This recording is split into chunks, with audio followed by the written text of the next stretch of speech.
फैसल जावेद साहब, ये एक जो लिस्ट थी मुझे अब मिली थी, तो आई विल अप्रिशिएट अगर उसको आप माइंड अप जल्दी कर, क्योंकि एक डिनर है हमारा सबका। जी जी, बिस्मिल्लाहिर्रहमानिर्रहीम। बहुत बहुत शुक्रिया चेयरमैन साहब, आपने मुझे एक बार फिर बोलने का मौका दिया। कल 27वीं तरमीम के हवाले से कुछ बात हुई, और आज क्योंकि अल्लामा इकबाल का यौम पैदाइश भी है, तो मैं थोड़ी सी बात उस पर भी करना चाहूँ। जमहूरियत कि अवाम इख्तियार देते हैं अपने ट्रूली इलेक्टेड रिप्रेजेंटेटिव्स को, हकीकी मुंतखब करदा नुमाइंदों को, कि वो जाके अवाम के बिहाफ पर कानून साजी करें। ये स्पिरिट है डेमोक्रेसी का, जमहूरियत का, और उस जमहूरियत की असल रूह साफ और शफाफ इलेक्शन है। तो जब हम इलेक्शन की तरफ रेफर करते हैं तो हमें पता चलता है ये इलेक्शन फॉर्म 47 का इलेक्शन था कि 17 सीटें वाले जो हैं हुकूमत नहीं कर सकते, लेकिन उसके बावजूद जो अक्सरियत थी इमरान खान साहब की 180 से जायद नशस्तें हासिल की, उसको बदल दिया गया और 17 सीटों वालों को इक़्तिदार दे दिया गया फॉर्म 47 से। और अब वो धड़ाधड़ जो हैं कर रहे हैं, तो ये तारामीम कर रहे हैं, तो ये अवाम की कोई अक्कासी नहीं करते। फिर रिजर्व सीट्स भी उनको दे दी। लेकिन यहां सबसे बड़ी बात कि कल मैंने जो जिक्र किया कि जिस तरह से इलेक्शन हुआ और जो कुछ मराइल थे, इंतखाबी निशान छीना गया, सारी चीज़ें हुई, उसके बावजूद पाकिस्तान की तारीख में हमें मिसाल नहीं मिलती ऐसी कि लोगों ने इंतखाबी निशान ना होने के बावजूद ये नहीं देखा कि उम्मीदवार कौन है, और उम्मीदवार ने वोटर को ढूंढा ही नहीं। पहला इलेक्शन है, उम्मीदवार वैसे जाता है अपना मैनिफेस्टो लेके वोट मांगने के लिए जाता है।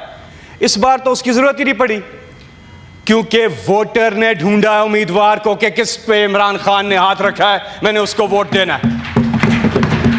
इस हद तक अपनी मंशा का इजहार किया, इससे ज्यादा क्या कर सकती है अवाम, और ओवरवेलमिंग मेजॉरिटी दी। तो कोई भी कानून साजी हो वो अवाम के बिहाफ पे इलेक्टेड रिप्रेजेंटेटिव्स करते हैं। यहां पर हमने देखा कि जिस तरह से इमरान खान, उनकी अहलिया बुशरा बीबी और उनकी पार्टी के बाकी लोगों पर जो कुछ हुआ, जो उनके साथ नाइंसाफी हुई, जो नाहक कैद में, मैंने बात की थी डॉक्टर यास्मीन राशिद साहिबा की, हमारी खवातीन का अगर हम जिक्र करें तो आपको एक लंबी फहरिस्त मिलती है जिन्हें नाहक सजाएं सुनाई गई। बुशरा बीबी, यास्मीन राशिद साहिबा, जरताज गुल, कंवल जोसेफ, साथ में आलिया हमजा, खतीजा शाह, आयशा भुट्टा, फरखंदा कोकब, सरम जावेद, फिरदौस राय, फराह आगा और दीगर कई, इन्हें सजाएं सुनाई गई नाहक। ये भी मिसाल नहीं मिलती तारीख में। महमूद साहब का नाम भूल रहे हैं जी, मैं उस तरफ आ रहा हूं। मैं खवातीन का खास तौर पे भी जिक्र कर रहा था, तो शाह महमूद कुरैशी, एजाज चौधरी साहब, उमर सरफराज चीमा, मियां महमूद और रशीद, हसन न्याजी, दीगर कई और लोग जिन्हें नाहक सजाएं सुनाई गई, जेलों में रखा गया। और इमरान खान साहब, बुशरा बीबी, दीगर लोग 2 साल से जायद का अरसा हो गया। अब जेल मैनुअल के मुताबिक जो उनका राइट बनता है, ना उनकी मुलाकातें, ना उनको वहां पर बच्चों से उनकी बात कराई जाती है। उनकी फैमिली जो है, बहनें उनकी, वो कई बार जाती हैं, उनसे मुलाकात नहीं कराई जाती। पार्टी के लोगों को 2 साल हो गए, मुलाकात नहीं कराई जाती। यहां मोहम्मद जुबैर जो गवर्नर सिंध थे, नवाज शरीफ के स्पोक्स पर्सन, वो बताते हैं टीवी पे कि जब नवाज शरीफ जेल में थे तो हर हफ्ते 100 से 150 लोग आराम से मिलने जाते थे, किसी से इजाजत नहीं लेनी पड़ती थी। फिर हमने देखा अपोजिशन लीडर, यहां पे अभी तक सारों ने नाम लिख के दिए, हमारे चेयरमैन इमरान खान साहब ने नामजद किया, सब ने साइन करके दिए, अभी तक वो अपोजिशन लीडर नहीं आए। पिछले जो अपोजिशन लीडर थे उनको ना हक सजा सुना दी गई। सेनेटर शिबली फराज जिनको हम खराज तहसीन पेश करते हैं यहां से। नेशनल असेंबली में उमर अयूब खान, वो ऑपोजिशन लीडर वहां पर, हमारे अहमद बचड़ साहब पंजाब असेंबली में ऑपोजिशन लीडर, उनको नाहक सजाएं सुनाई गई। हमारे बाकी MNAs अब्दुल लतीफ चित्राली, दीगर और लोग, कई नाम हैं,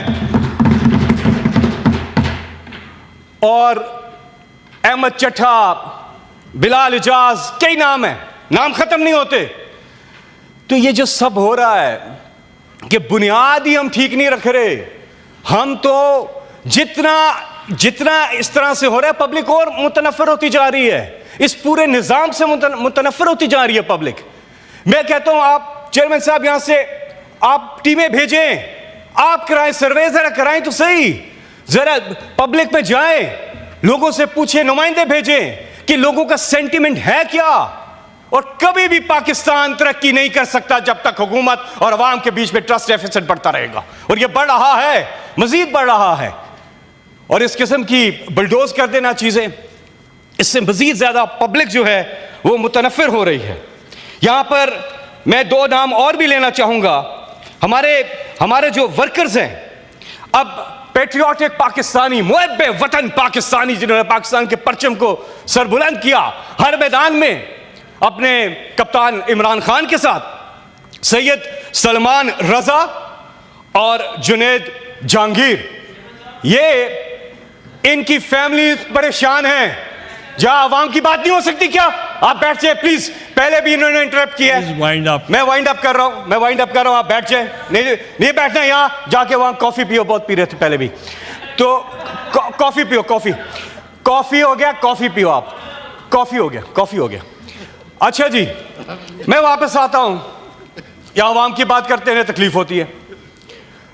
जो हमारे ये सैयद सलमान रजा, जुनैद जहांगीर, इनकी फैमिलीज बहुत परेशान हैं। हम यहां से डिमांड करते हैं इनको इंसाफ दिया जाए। शहबाज भट्टी हैं, निसार खान हैं, उस्मान जोड़ा हैं, सनम जावेद, फलक जावेद, मैंने पहले जिक्र किया। तो जब तक हम इंसाफ नहीं करेंगे, पब्लिक मुतनफिर होकर, हम कितनी कानून साजी कर लें, ये ले आए वो ले आए, कभी भी मुल्क आगे बढ़ ही नहीं सकता। आप जितनी मर्जी तरामीम कर लें, मुल्क तब बढ़ता है जब अवाम का एतमाद हासिल हो। जब तक अवाम का एतमाद हासिल नहीं होगा, तब तक मुल्क आगे नहीं बढ़ेगा। अल्लामा इकबाल ने जो खुदी का नजरिया लिखा, इमरान खान ने वो खुदी बनकर दिखाया। अपनी कौम की इज्जत नफ्स बहाल की, अपनी कौम की गैरत, इज्जत नफ्स, सेल्फ स्टीम, जिसका आज योम पैदाइश अल्लामा इकबाल का, जो नजरिया अल्लामा इकबाल का था कि दियारे इश्क में अपना मकाम पैदा कर, नया जमाना ने सुबह शाम पैदा कर, मेरा तरीक अमीरी नहीं फकीरी है, खुदी ना बेच, गरीबी में नाम पैदा कर। ये हमारा, मैं अपनी बात खत्म कर रहा हूं। आखिरी जुमला, इकबाल कहते हैं अपनी खुदी को पहचान, इमरान खान कहते हैं गुलामी कबूल नहीं है। मीनारे पाकिस्तान 2011 हिस्टोरिक जलसा, इमरान खान ने खड़े होकर कहा, अमेरिका को कहा कि हम अमेरिका से भी दोस्ती करेंगे पर गुलामी नहीं करेंगे। ये है वो खुदी, ये है वो सेल्फ स्टीम जिसकी बात इमरान खान करते हैं। मैं अपनी बात चेयरमैन साहब खत्म करने लगा हूं। आखिरी बातें कर रहा हूं। जिस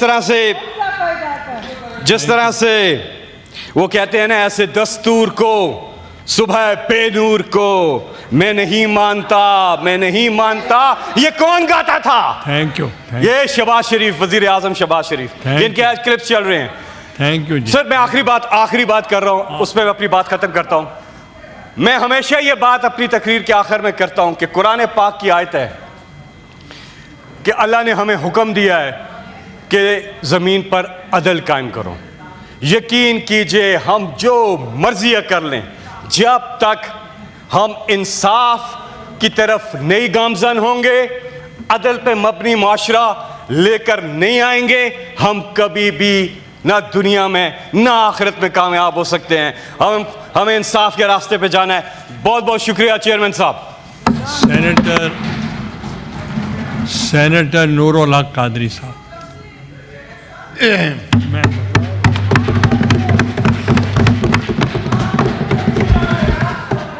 आपने शुक्रिया आई हैव इज़्ज़त माब चेयरमैन साहब आपका। Deputy leader of the opposition.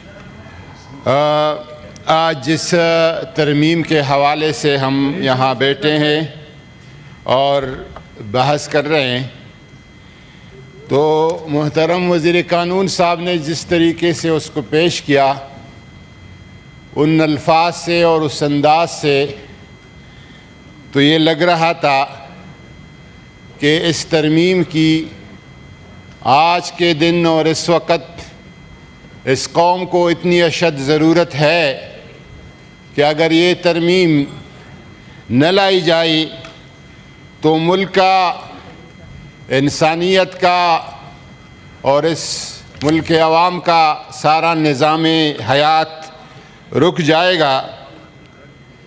Chairman साहब, 73 के मुत्तफ़िक़ा आईन पर बेशुमार हमले हो गए हैं और यहाँ पर फ्लोर ऑफ द हाउस उन तरामीम को दोहराया गया जब 73 के मुत्तफ़िक़ा आईन को और जिस आईन को शहीद ज़ुल्फ़िकार अली भुट्टो और उस वक़्त की जॉइंट अपोजिशन अल्लामा शाह अहमद नूरानी साहब, मुफ्ती महमूद साहब, प्रोफेसर गफूर अहमद साहब, खान अब्दुल वली खान साहब और मुहब्बे वतन रहनुमाओं की एक बड़ी लंबी फहरस्त से अल्लाह ताला उनके दर्जात बुलंद फरमाए, जिनकी कोशिशों से, काविशों से 73 का आईन मारज़ वजूद में आया। उसके बाद बेशुमार हमले हो गए। चेयरमैन साहब, आप प्राइम मिनिस्टर थे, आपकी निगरानी में, आपकी फैसिलिटेशन से यहाँ पर दोनों हाउसेज में 12 महीने की अनथक कोशिश और मेहनत के बाद 18वीं तरमीम का मसवदा पेश आया, जिसने उन सारे लोगों को, अभी इसहाक डार साहब इधर मौजूद थे, रज़ा रब्बानी साहब इस वक्त यहाँ मौजूद नहीं है, उन सारी लोगों के कोशिशों काविशों को मैं खराज तहसीन पेश करता हूँ।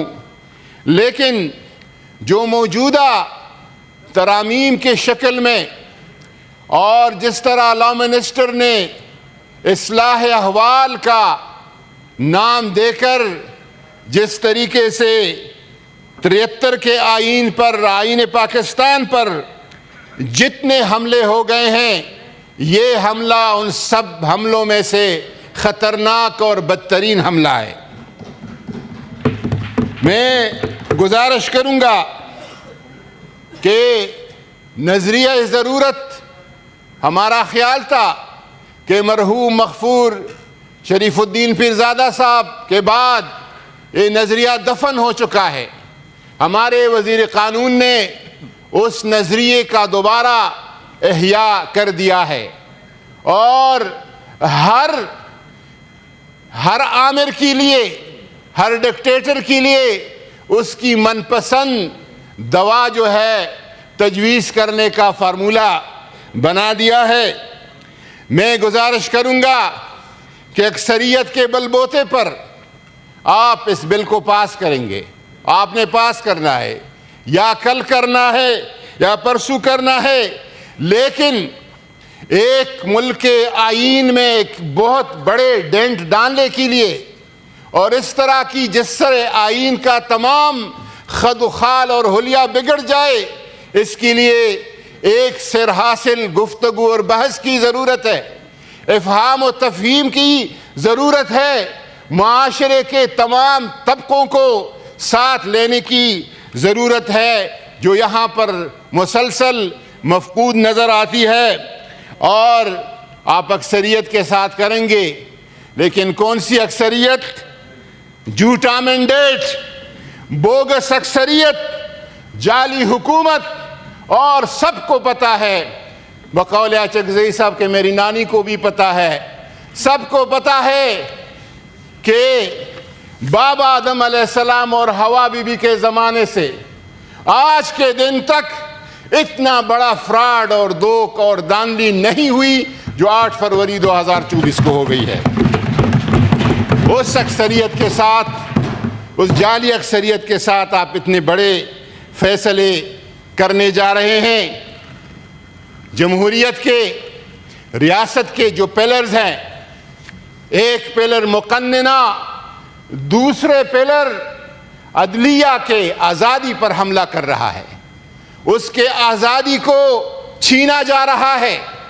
और हाई कोर्ट और सुप्रीम कोर्ट के मुअज़्ज़ज़ जजों के तकर्रुरी और तबादले को डीसी या असिस्टेंट कमिश्नर की तरह एक हुकूमत और इंतज़ामिया के सुपुर्द किया जा रहा है। मैं चाहता हूँ जो लोग इस्तिस्ना चाहते हैं, जो लोग ताहयात रहना चाहते हैं, ताहयात रहने वालों के लिए अल्लाह ताला की ज़ात भी जब इंसान को, हज़रत इंसान को नेमतें देता है, बसारत की, नज़र की, समाअत की, कानों की, पाँव की ताकत की, हाथों की ताकत की, वक़्त गुज़रने के साथ साथ वो नेमतें एक एक करके वापस लेता है। और आप ऐसा एक कानून जिससे उस ओहदे के साथ चिमटने का एक तसव्वुर है, ये तसव्वुर आपके इस हाल के दीवार पर अल-अज़ीज़ुल जब्बारुल मुतकब्बिर सूरह हशर की आखिरी आयात में अल्लाह ताला के अस्माए अज़ीज़ और जब्बार और मुतकब्बिर वो ज़ात है। वो जब लेता है किस तरह लेता है, ये कोई घमंड न करे। एक मोहतरमा ने बताया था कि मुझे ये इख्तिदार और हुकूमत अल्लाह ने दी है, ये अल्लाह पे इफ्तिरा है। वमन अज़लमु मिम्मन इफ्तरा अलल्लाहि कज़िबा, जो अल्लाह पर झूठ बांधता है और मंसूब करता है, इससे बड़ा कोई जालिम नहीं। सबको पता है कि 8 फरवरी को आपको मैंडेट किसने दिया था। अल्लाह के हुक्म, अल्लाह ताला की मर्जी, अल्लाह ताला के अदल इंसाफ के निज़ाम के ख़िलाफ़ आप बराजमान हो गए हैं इस कुर्सी पे। मैं गुजारिश करूँगा ये सब कुछ जो हो रहा है, इसका पस मंज़र क्या है, इसके पीछे अवामिल क्या है, वजूहात क्या है। एक खौफ है और इस आदमी का खौफ है, एक खौफ है और इस आदमी का खौफ है। वो जेल के अंदर सलाखों के पीछे आपकी नींद, रातों की नींद वो हराम करके बैठा है और सब कुछ करने के लिए आप तैयार हो गए हैं। मैं गुजारिश करूंगा कि इस तरमीम के आड़ में जिस तरीके से अदलिया के आज़ादी पर हमला किया गया और जिस तरीके से चेन ऑफ कमांड, ये हसास बात है लेकिन ज़रूरी बात है कि मेंशन की जाए, वो ये कि वो रोटेशन का जो एक chairman chief of joints committee का एक किरदार था, उसको एक फ़र्द वाहिद को खुश करने के लिए आप इस एक तरफ उसको मुंतकिल कर रहे हैं और उसको आप आईन का शेल्टर और छतरी दे रहे हैं। बालफाजी दीगर मुसल्लह अफवाज को जो रोटेशन पे चेयरमैन बनने का इस्तेहकाक था, उस इस्तेहकाक को सलब कर रहे हैं।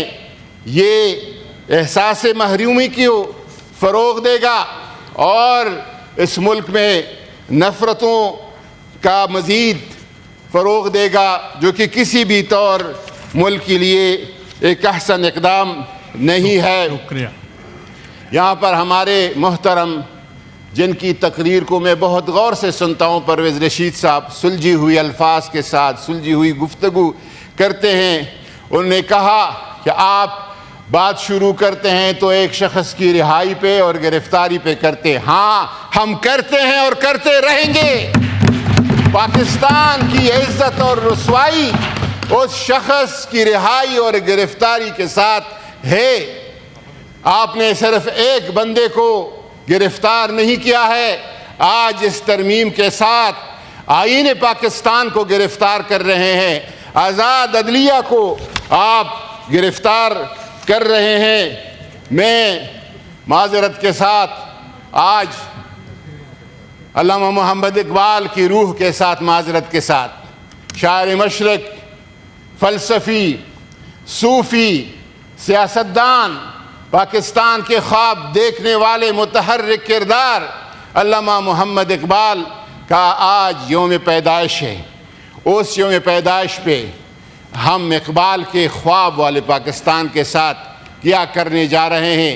इसलिए हम माजरत करते हैं इकबाल की रूह से। हम शर्मिंदा है इकबाल की रूह के सामने, जिसने तो ये कहा था कि जिस कैद से दहकान को मुयस्सर नहीं रोज़ी, उस कैद के हर खोशे गंदम को जला दो।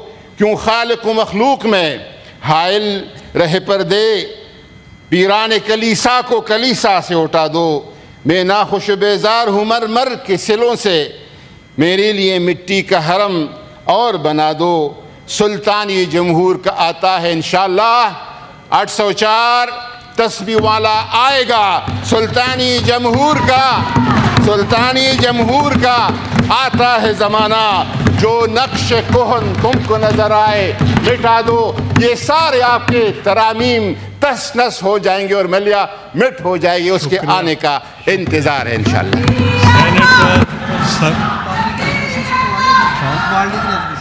सेनेटर सरमद अली साहब, तला महमूद साहब आपका। औज़ुबिल्लाहि मिनश्शैतानिर्रजीम, बिस्मिल्लाहिर्रहमानिर्रहीम, नहमदुहु व नसल्ली अला रसूलिल करीम। मैं आज इस मोअज़्ज़ज़ ईवान में जो इस वक्त इंतहाई अहम आइनी तरामीम के हवाले से बातचीत हो रही है, जिसमें इसका मकसद रियासती ढांचे को मजबूत करना, अदारा जाती तवाज़ुन को कायम रखना, पाकिस्तान के मुस्तक़बिल को आइनी इस्तेहकाम देना, ये तरामीम मेरे ख़्याल से वक्त की ज़रूरत है और वक्त के साथ साथ तब्दीलियाँ ज़रूरत होती हैं। और इस वक्त जो पाकिस्तान एक अंदरूनी और बैरूनी चैलेंजेस से हमकिनार है, सारी दुनिया जानती है कि इस वक्त पाकिस्तान चारों तरफ से दुश्मनों के दरमियान घिरा हुआ है। जो आपने पिछले दिनों देखा इंडिया के साथ जो हालात हुए, और उसके बाद जो अल्लाह ताला ने पाकिस्तान को इज़्ज़त अता की, और उसके फ़ौरन बाद जो प्रॉक्सी वार इंडिया ने अफ़गानिस्तान के थ्रू शुरू की, वो भी आपके सामने है। मैं समझता हूँ कि इस वक्त जो कोर्ट का निज़ाम है हमारा, फेडरल कॉन्स्टिट्यूशन कोर्ट, जो कि इस वक्त पाकिस्तान में एक आइनी मामलात के लिए खुसूसी फोरम फराहम करती है, और ये मैं समझता हूँ कि एक बड़ी तारीख़ी इस्लाह होगी। और आइनी तनाज़ात को हल करने के लिए एक अलहदा अदालत का होना बड़ा ज़रूरी है, क्योंकि जैसा कि आपको सबको मालूम है कि इस वक्त अदालतों के ऊपर बहुत ज़्यादा प्रेशर है, और हज़ारों के हिसाब से केसेस जो है वो इस वक्त पेंडिंग है। तो उस सूरत हाल के अंदर हमें ऐसे इक़दाम करने की ज़रूरत है जिससे अदालतों के ऊपर जो उसका बोझ है वो कम हो, और सुप्रीम कोर्ट जो है इंतज़ामी और कानूनी मुकदमात की तरफ गौर कर सके। वफाक और के नए असूल अदालती अदारों के दरमियान चेक एंड बैलेंस का एक निज़ाम सामने लाते हैं। लेकिन मैं इधर एक बात ज़रूर करना चाहूँगा कि हमारी इस वक्त जो सबसे ज़्यादा मसला है हमारा वो नेशनल सिक्योरिटी का है, और इसमें जो marshal of the air force, field marshal और एडमिरल ऑफ द फ्लीट, इसको जो तायात एजाज़ी हैसियत मुराद और फ़ौजी यूनिफॉर्म बरकरार रखने की इजाज़त दी जा रही है। मैं समझता हूँ कि इस वक्त जो पाकिस्तान जिस मुश्किल मरहले से गुज़र रहा है और इस वक्त दोनों तरफ से दुश्मनों के दरमियान घिरा हुआ है और एक अनएक्सपेक्टेड अफ़गानिस्तान का जो रवैया हमारे सामने आया उस सब के सामने है कि जिसकी वजह से पाकिस्तान को बहुत ज़्यादा नुकसान पहुँचा। और मैं समझता हूँ कि इस वक्त हमें अपनी फ़ौज को बहुत मजबूत करने की ज़रूरत है, क्योंकि अगर ये फ़ौज मजबूत होगी तो ये मुल्क भी मजबूत होगा और मुल्क भी महफूज होगा।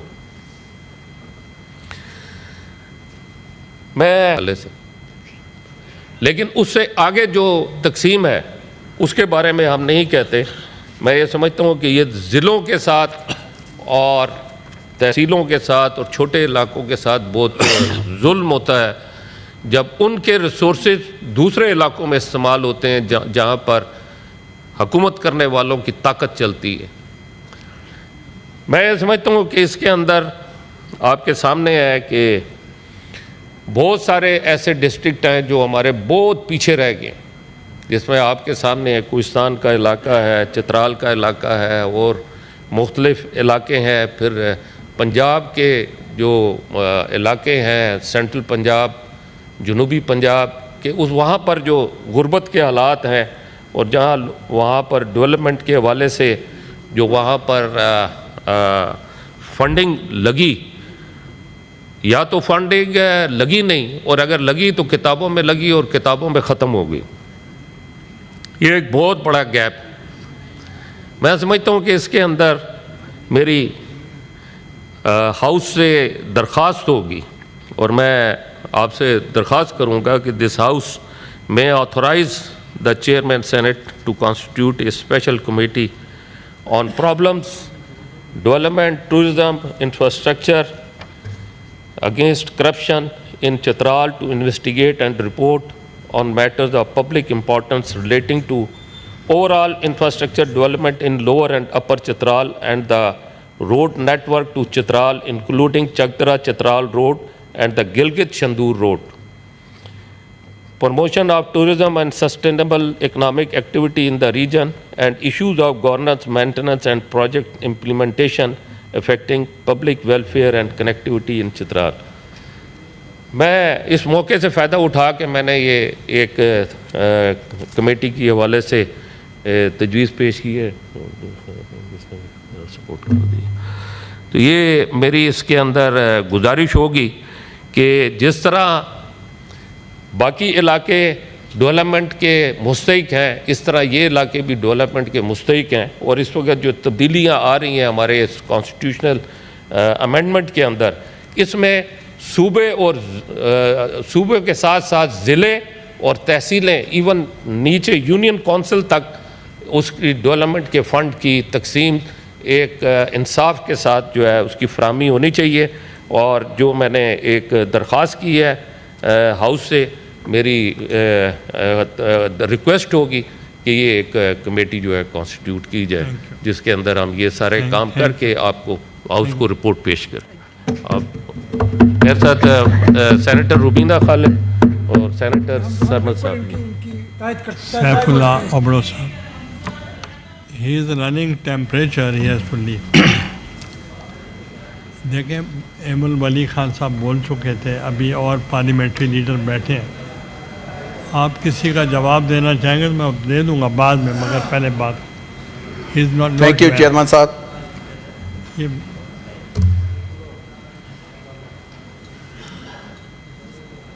एक्चुअली यहाँ डिस्कस कल से माशाल्लाह काफ़ी दोस्तों ने किया है, वही सेम बातें जो दोहराने से मेरे ख्याल में कोई फ़ायदा नहीं है। काफ़ी दोस्तों ने इस पर डिस्कस किया।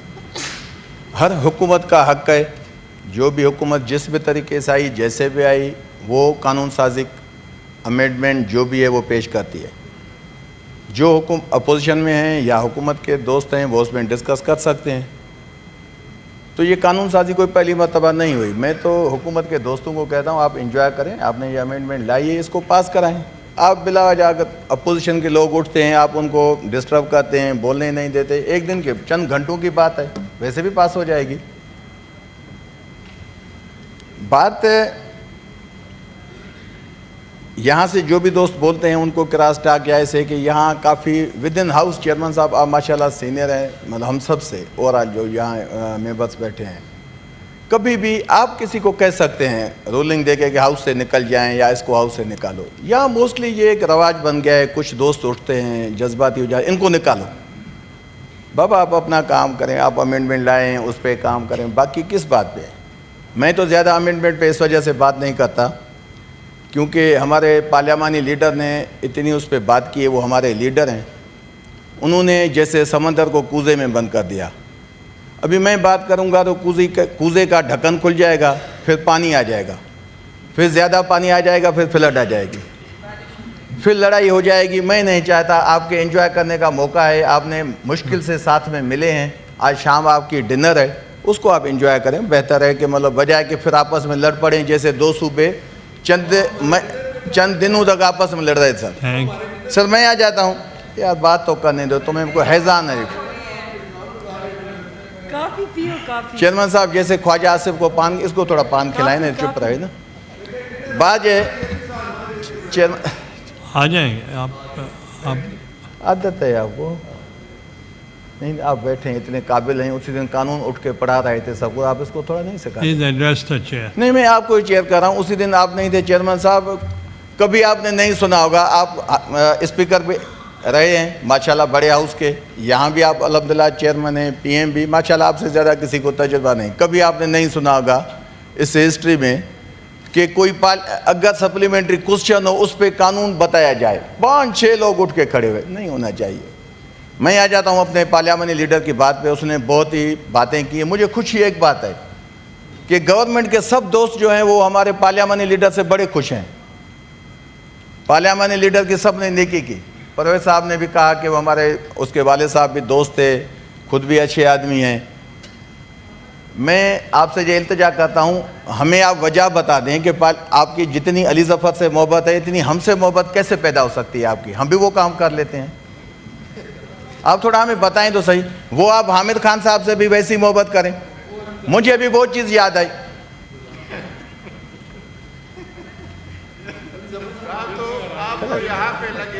गलत है, नहीं गलत हो, समझाओ ना, समझाओ, अच्छी बात नहीं है ना। देखो फिर आप खुद लोग 2 लफ्ज़ बर्दाश्त नहीं कर पाते, अभी क्या करें। नायक साहब welcome. Parliamentary leader Ali Zafar साहब उठे थे, मुझे वो मतलब वजूहात याद आ रही हैं। जब ख्वाजा आसिफ ने गालियाँ दी तो पार्लियामानी लीडर का काम था कि उसको जवाब देता। तो हमारे पार्लियामानी लीडर ने तारीखी अल्फाज बोले थे। उसने कहा कि जी ख्वाजा आसिफ के जो वालिद साहब हैं वो मेरे वालिद साहब के दोस्त थे, अयाज सादिक साहब मेरे दोस्त हैं, तो लिहाजा ये दोस्ती ये तो समझ में आती है, लेकिन हम चाहते हैं कि हम बकाया भी आपके दोस्त हैं, भाई हैं, हमसे भी थोड़ी बहुत मोहब्बत न करें, कम अज़ कम इतना बर्दाश्त करें कि जितना जिसका टेन्योर है। हुकूमत जो भी होती है चेयरमैन साहब वो कानून साजी करती है। आपको याद होगा हमारे दौर में भी हमारे एक, अल्लाह उनको जन्नत नसीब करे, जो हमारे लॉ मिनिस्टर थे फ़ारूक नसीम साहब, तो वो भी कानून साजी करते थे। हालांकि उन्होंने कभी तंजीम साजी नहीं की, कानून साजी की उन्होंने। तो अभी भी होते हैं कानून से। जिंदा है, जिंदा है फ़ारूक नसीम? अच्छा जिंदा, अच्छा मुझे पता नहीं था, मुझे पता नहीं था। तो सर मैं अपोजिशन हुकूमत को कहूँगा कि किसका जी तंजीम साजी का लफ्ज़ स्पंज किया जाए। तो आप तो मुझे बोलने दो ना, छोटी चिड़िया वो बीच में बोल देती हो।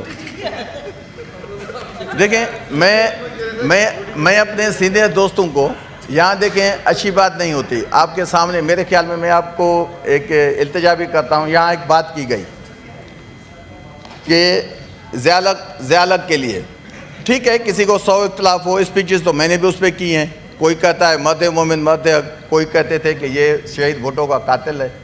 ये दो हंस भी रहे हैं, चुप भी हैं। तो मुझे पता नहीं कि इनकी यादाश्त कम हो गई है, लेकिन मैं भी अभी 56 में हूँ सर। मैंने भी किताबों में पढ़ा है कि जब यादाश्त कम हो जाए तो बादाम खाने चाहिए, बादाम खाने से यादाश्त आ जाती है। यहाँ काफ़ी दोस्त जो है ना, आपको कोई और चीज़ खिलाता हूँ ताकि आप खामोश रहें। काफी पियो। तो सर बात यह है कि यहाँ बात की गई जजेस की या इनकी, मैं किसी भी नहीं पढ़ता, यकीन करें बस में कि किसी दोस्त को तकलीफ़ हो जो जिनको साकिब निसार का टाइम याद है, मैं साकिब निसार का न कोई रिश्तेदार हूँ न उसका वकील हूँ, उन लोगों को ये याद करना चाहिए कि 1997 में मलिक कयूम, जस्टिस मलिक कयूम भी एक था, उसने शहीद मोहतरमा बेनज़ीर भुट्टो को और हमारे जो अभी सुप्रीम कमांडर ने दी थी 99 में। और वो ऑडियो लीक कैसे हुई थी? जस्टिस कयूम के साथ बात कौन कर रहा था कि बेनज़ीर साहबा को सजा दें? बेनज़ीर साहबा ये सबकी लीडर है, वही सबकी माँ है, उसकी वजह से आप लोग यहाँ बैठे हैं, वो आपको याद होनी चाहिए। बिला वजह आप हुकूमत के शौक पे आज बढ़ गए हैं। बेशक अब अमेंडमेंट 100 अमेंडमेंट लाएं, हमें कोई तफावत नहीं पड़ता, बेनज़ीर साहबा को न भूलें, शायद आप भूल चुके हैं उसको। तो सर 2001 में सुप्रीम कोर्ट ने उस डिसीजन को ख़त्म किया, उसने कहा ये बाइस्ड है। मैं तो अफसोस होता है पीपल्स पार्टी के दोस्तों पे कि वो अपने उस टाइम के जो बयान आता है वो निकालें। मोहम्मद अकरम जो उसका वालिद था जस्टिस कयूम का, वो जज था, ये पीपी का नैरेटिव था कि 1979 में जब भुट्टो साहब को फांसी हुई थी तो वो जज के हैसियत में उसने भी डिसीजन दिया था कि भुट्टो को फांसी दी जाए। कहाँ क्या हो गया आप लोगों को? छोड़े इनको, जो भी बात है। आप यहाँ किसी बंदे ने सर कहा ज़िया हक का जिक्र निकला, अभी किसी ने कहा कि ज़िया हक इमरान खान के लिए उनका बाप है। कौन कहता था कि ज़िया हक किसका बाप है? 1985 से इमरान खान को इतना टारगेट न बनाए। मैं अभी सर आपसे इल्तिजा करता हूँ, ये आपके शायद मौलवी साहब बैठे जो भी ना कुरान शरीफ यहाँ लाएं, मैं हलफ उठाता हूँ पहले कि मेरा लीडर इमरान खान ऑनेस्ट है, जिसको आपने जेल में बंद किया है। आप भी मैं जिसमें हिम्मत है अपने लीडरशिप की आके कसम उठाए, यहाँ आए इधर, अभी मैं वुजू से हूँ, मैं अभी नमाज पढ़ के आया हूँ। यार छोड़ो बाबा, आप अपनी कानून साजी करें, जो आप अमेंडमेंट लाए हैं खान से गुस्से को कम करें, अच्छी बात नहीं है। अभी यहाँ का ये इमरान खान का बाप है ज़िया हक को फजीलत है। खान साहब ने सियासत की है 1996 में सर, ज़िया हक फौत हो गया है 1988 में। कैसे हुआ? सियासी बाप कहा जाता है ना, वैसे तो हर कोई अपने बाप की औलाद है। वो 1988 में फौत हो गया, खान साहब ने सियासत की 1996 में। ज़िया हक उनका बाप है जिन्होंने 85 में सियासत स्टार्ट की थी, उनका बाप है ज़िया हक, इमरान खान का नहीं है। तमाशा बनाते हैं यहाँ बैठ के, गालियां सुनने के लिए नहीं बैठे। अमेंडमेंट है, आपका हक है, लाएं, कल पास भी हो जाएगी, कोई इशू नहीं है। लेकिन इसके लिए थोड़े कि आपको टाइम मिला। बाकी आप जितने बड़े लीडर हैं, वो 2 दिन मैंने पहले देखा था, खुशकिस्मती आप लोगों की कि आपको अली जफर जैसा पार्लियामानी लीडर मिला है, जिससे आपकी मोहब्बत है। आप एंजॉय करें उसकी लीडरशिप को। बाकी ऐसे नहीं कि हमारे पास कोई जो है ज़बान है, हम बात नहीं कर पाते। थैंक यू जी। वो नहीं सर मैं अभी 9 मिनट भी नहीं हुए हैं, नहीं अभी 9 मिनट भी नहीं हुए, इन्होंने 15 नहीं सर, ये सब ये भी हाँ सही है सर, सही है सर, बेशक कोई बात कर। मैं सिर्फ इतने चाहता हूँ सर कि अमेंडमेंट है, आपने दिल बड़ा कि मैं इसाक डार साहब बैठे हैं, अभी अमेंडमेंट नहीं आई थी तो इसाक डार साहब ने यही कहा था कि सब डिस्कस करें। वाकई हो, सब दोस्त बोल रहे हैं, इसमें कौन सी कबात है, जिसका जो ओपिनियन है बोले। लेकिन मेरी इतनी गुजारिश है कि इतने इनकलाबी लीडर कम बने, अपनी यादाश्त सबकी होनी चाहिए। बाकी काम जिसका अपना होगा सर वो अपना करेगा, जो हुकूमत का काम है वो हुकूमत का है, अपोजिशन का काम है अपोजिशन का है।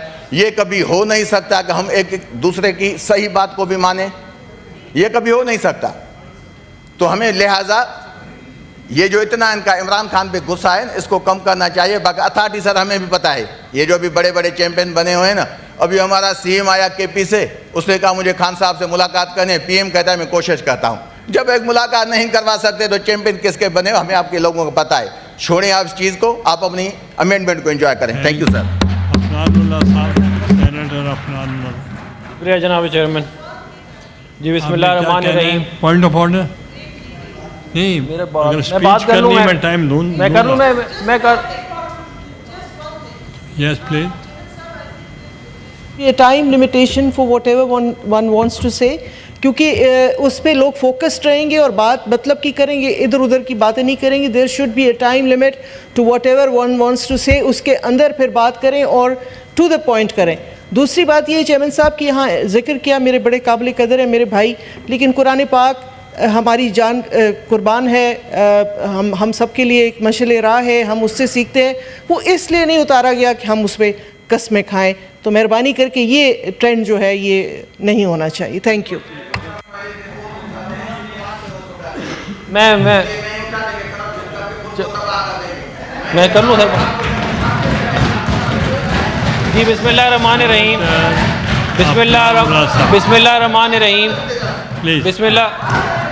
बिस्मिल्लाहिर्रहमानिर्रहीम। शुक्रिया जनाब चेयरमैन। मैं कुछ बातें अपोजिशन की तरफ से बार बार की गई हैं, उनको मैं एड्रेस करना चाह रहा था। हमने आज सुना कि अपोजिशन ने बड़ी लंबी लंबी तकरीरें की कि जी कैदी नंबर 804 के ये मसाइल हैं, जेल में ये मसाइल हैं, फॉर्म 47 की कहानियाँ हमें सुनाई गई, मगर अल्लाह के फजल से किसी एक बंदे ने भी तकरीर में ये नहीं बताया कि जो 27वीं आईनी तरमीम है उसमें क्या चीज़ ठीक नहीं है या उसमें क्या तब्दीली लाई जाए। क्योंकि आप लोगों ने सिर्फ इधर उधर की बातें की हैं, आप लोगों ने इस मुल्क का, इस कौम का वक्त ज़ाया किया है। आप मुझे बताएं ना, आपके लोग बाहर घूमने फिरने तो जाते हैं, सेनेट के तनख्वाहें भी पूरी लेते हैं, मगर कमेटी की मीटिंग में नहीं आते आप लोग। ये कौन सा तरीका है? ये कौन सी जमहूरियत है जिसके अंदर आप लोग सारी तनख्वाहें भी लें, सारे पर्स एंड प्रिविलेजेस भी लें, मगर जब आपको कमेटी के अंदर अपना काम करने के लिए बुलाया जाए तो आप ना आए। मुझे ये बताएं कि इन्होंने ये वाली बात की कि जी फॉर्म 47 के बड़े मसाइल हैं इनके मुताबिक। तो भाई आप ये बताएं कि जी RTS किसने बिठाया था, किस अल्लामा ने वो RTS को बिठाया था, ये भी तो बताएं ना कौम को। ये बताएं कौम को कि वो कौन सा अल्लामा था जो ये कहता था कि मैं ISI को बोलता हूँ कि बंदे पूरे करके दो। वो कौन था जमहूरियत का चैम्पियन जो ये बोलता था कि मैं वोट पूरे करवाने के लिए इंटेलिजेंस एजेंसियों का नाम लेता हूँ। तो ये आप लोगों की परफॉर्मेंस थी। फिर आप लोगों ने फरमाया कि जी बहुत तेज़ी से बिल पास हो रहा है। Please address the 33 bill. Sir मैं आपको बताना चाहता हूँ कि 33 बिल नवंबर 2021 में इन्होंने 15 मिनट में पास करवाए जॉइंट सेशन में। इन्होंने 11 प्रेसिडेंशियल ऑर्डिनेंसेस 2019 में एक साथ इशू किए। ये आज हमें ये वाली बात कह रहे हैं कि ये जल्दी में हो रहा है 11। अब मुझे बताएं, और आप लोगों को सिविल सुप्रीमेसी का उस वक्त क्यों ख्याल नहीं आया जब आपका वज़ीर आज़म कहता था कि मैं एजेंसियों से बंदे पूरे करवाता हूँ? तब आप लोगों किधर थे आप लोग सारे के सारे? जब ये सारा कुछ गलत काम हो रहा था और मुल्क की जमहूरियत का बेड़ा गर्क हो रहा था, तब आप लोग सब चुप करके बैठे हुए थे। आप लोगों ने अपोजिशन को जेलों में बंद किया, आप लोगों ने हमारे लीडर को जेल में बंद किया, आप लोगों ने इस मुल्क के आइन की धज्जियाँ उड़ाई, इस मुल्क के कवानीन की धज्जियाँ उड़ाई। आज आप लोगों को याद आ गई जमहूरियत, क्योंकि आप लोग अपोजिशन में हैं तो आप लोगों को जमहूरियत अच्छी लगनी शुरू हो गई है। उस वक्त आपको जमहूरियत याद करनी चाहिए थी जब इस मुल्क का RTS बैठा था। उस वक्त आपको जमहूरियत याद नहीं आई जब पनामा का फैसला आया और साकिब निसार की कोर्ट के अंदर लोगों ने इमरान खान के नारे लगाए। तब इस अदलिया को भी याद करना चाहिए था। तब आप लोगों को कोई शर्म नहीं आई जब अदलिया के जज आपको बोलते थे कि छोड़ें, आप बाहर क्या ख्वार हो रहे हैं, आप हमारे पास आएँ, हम आपका मसला हल करते हैं। ये किस अजीम जज ने ये वाली बात की थी, बताएं ना आप। ये सारी काले करतूतों की वजह से ये आईनी तरमीम आई हैं। अगर आपको समझ नहीं आ रही ना क्यों नहीं आई हैं, ये आप लोगों के और अदलिया की गठजोड़ ने, जिसकी वजह से इस मुल्क की जमहूरियत का जनाजा निकाला गया, इसलिए ये इस मुल्क में 26वीं और 27वीं आईनी तरमीम आई है। फिर मैं कहता हूँ कि जी मंसूब चरागों से तरफदार हवा के, तुम लोग मुनाफिक हो, मुनाफिक भी बला के। तो बात यह है कि इतनी मुनाफकत ना करें, इतनी मुनाफकत ना करें कि आपको 8 फरवरी का इलेक्शन तो याद आता है मगर 15 जुलाई का इलेक्शन याद नहीं आता। क्या आप मुझे बताएं कि क्या साकिब निसार ने अपने अदालत में खड़े होकर ये नहीं कहा कि 2 हमारे सेनेटर तो खड़े निकाला? क्या साकिब निसार की वीडियो मौजूद नहीं है जिसमें वो ये कहता है कि मैं 4-5 MNA और MPA को तो ऐसी फारिग कर देता हूँ? वो वाली अदलिया आपको अच्छी लगती थी, वो वाली अदलिया जो आपकी साथ सहूलत कारी करती थी, वो अदलिया अच्छी थी। वो अदलिया जो आपके लीडर को वज़ीर आज़म बनाती है, वो अदलिया अच्छी थी। वो अदलिया जिसने इलेक्शन हुआ 15 जुलाई 2018 का, और किसी एक बंदे को अलाउ नहीं किया कि वो पटिशन फाइल कर सके इलेक्शन कमीशन के साथ। आपको वो वाली अदलिया पसंद है जो आपको ताकत में लेके आए, आपको वो अदलिया पसंद है। आज यह आईनी तरमीम एक तारीखी इक़दाम है। इस इक़दाम की वजह से वो ताकतें जो अदलिया के पास चली गई थी वो वापस पार्लियामान के पास आई हैं। क्या जुडिशल कमीशन जो है पाकिस्तान का जो है उसके अंदर किसकी नुमाइंदगी है, आप मुझे बताएं। जो पहले बेंच फिक्सिंग होती थी जिस पे आप लोग कहते थे अदलिया बड़ी आज़ाद है, कि साकिब निसार साहब, खोसा साहब, बंदयाल साहब, ये सारे के सारे अपने साथ अपने दोस्तों को बिठाते थे, 2 और जजों को, और सुबह से शाम तक अपनी मर्जी के फैसले देते थे। एक फैसला जनाब चेयरमैन मैं आपके सामने लाना चाहता हूँ कि 63A का फैसला दिया गया साकिब निसार साहब ने, और ये कहा कि मियाँ मोहम्मद नवाज शरीफ साहब पार्टी के लीडर नहीं रह सकते क्योंकि आपने पार्लियामान चलानी होती है, क्योंकि आपने बड़े बड़े फैसले लेने होते हैं पार्टी के लीडर ने। और फिर कौम ने देखा सर कि 2021 में जब हमारी हुकूमत पंजाब में गिराई जा रही थी तो फिर उसी कोर्ट ने फैसला दिया कि पिछला वाला फैसला भी ठीक था, और अब जो है वो पार्लियामानी लीडर फैसला करेगा कि कहाँ वोट पड़ने हैं। ये पूरी कौम ने देखा कि आपने उस आइन के, इस अदलिया ने, ये पिछली साकिब निसार वाली अदलिया थी, इन्होंने इस मुल्क के आइन की धज्जियाँ उड़ाई हैं। आज आप लोग कह रहे हैं कि जी मुल्क का आइन ख़त्म हो गया।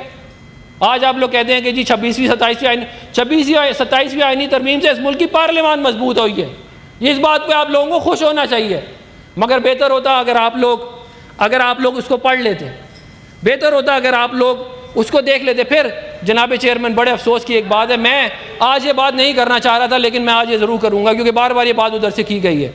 बात यह है कि इनका एक चीफ़ मिनिस्टर साहब हैं सुहेल आफरीदी साहब, उन्होंने इंतहाई अखलाक से घिरी हुई बातें की हैं और इल्ज़ामात लगाए हैं अफवाज के ऊपर। मुझे बड़ी तकलीफ़ हुई है इस बात की कि वो ये कहते हैं, मैं दोहराना नहीं चाहता क्योंकि ज़रा रिकॉर्ड में, लेकिन इंतहाई शर्मनाक बातें की गई हैं मस्जिद के बारे में, अफवाज के बारे में, और बहुत सारी इन्होंने बातें की हैं। और आप लोग कहते हैं कि हमारी मुलाकात नहीं कराई जाती, तो मुलाकात नहीं कराई जाती तो अब ये हरकतें करेंगे। ये हरकतें करने वाली कि आप लोगों, इस मुल्क के अंदर, इस मुल्क के अफवाज के 90% लोग भी मुसलमान हैं आपकी तरह। कैसे हो सकता है जो बातें आपका सीएम कह रहा है वो सच हो?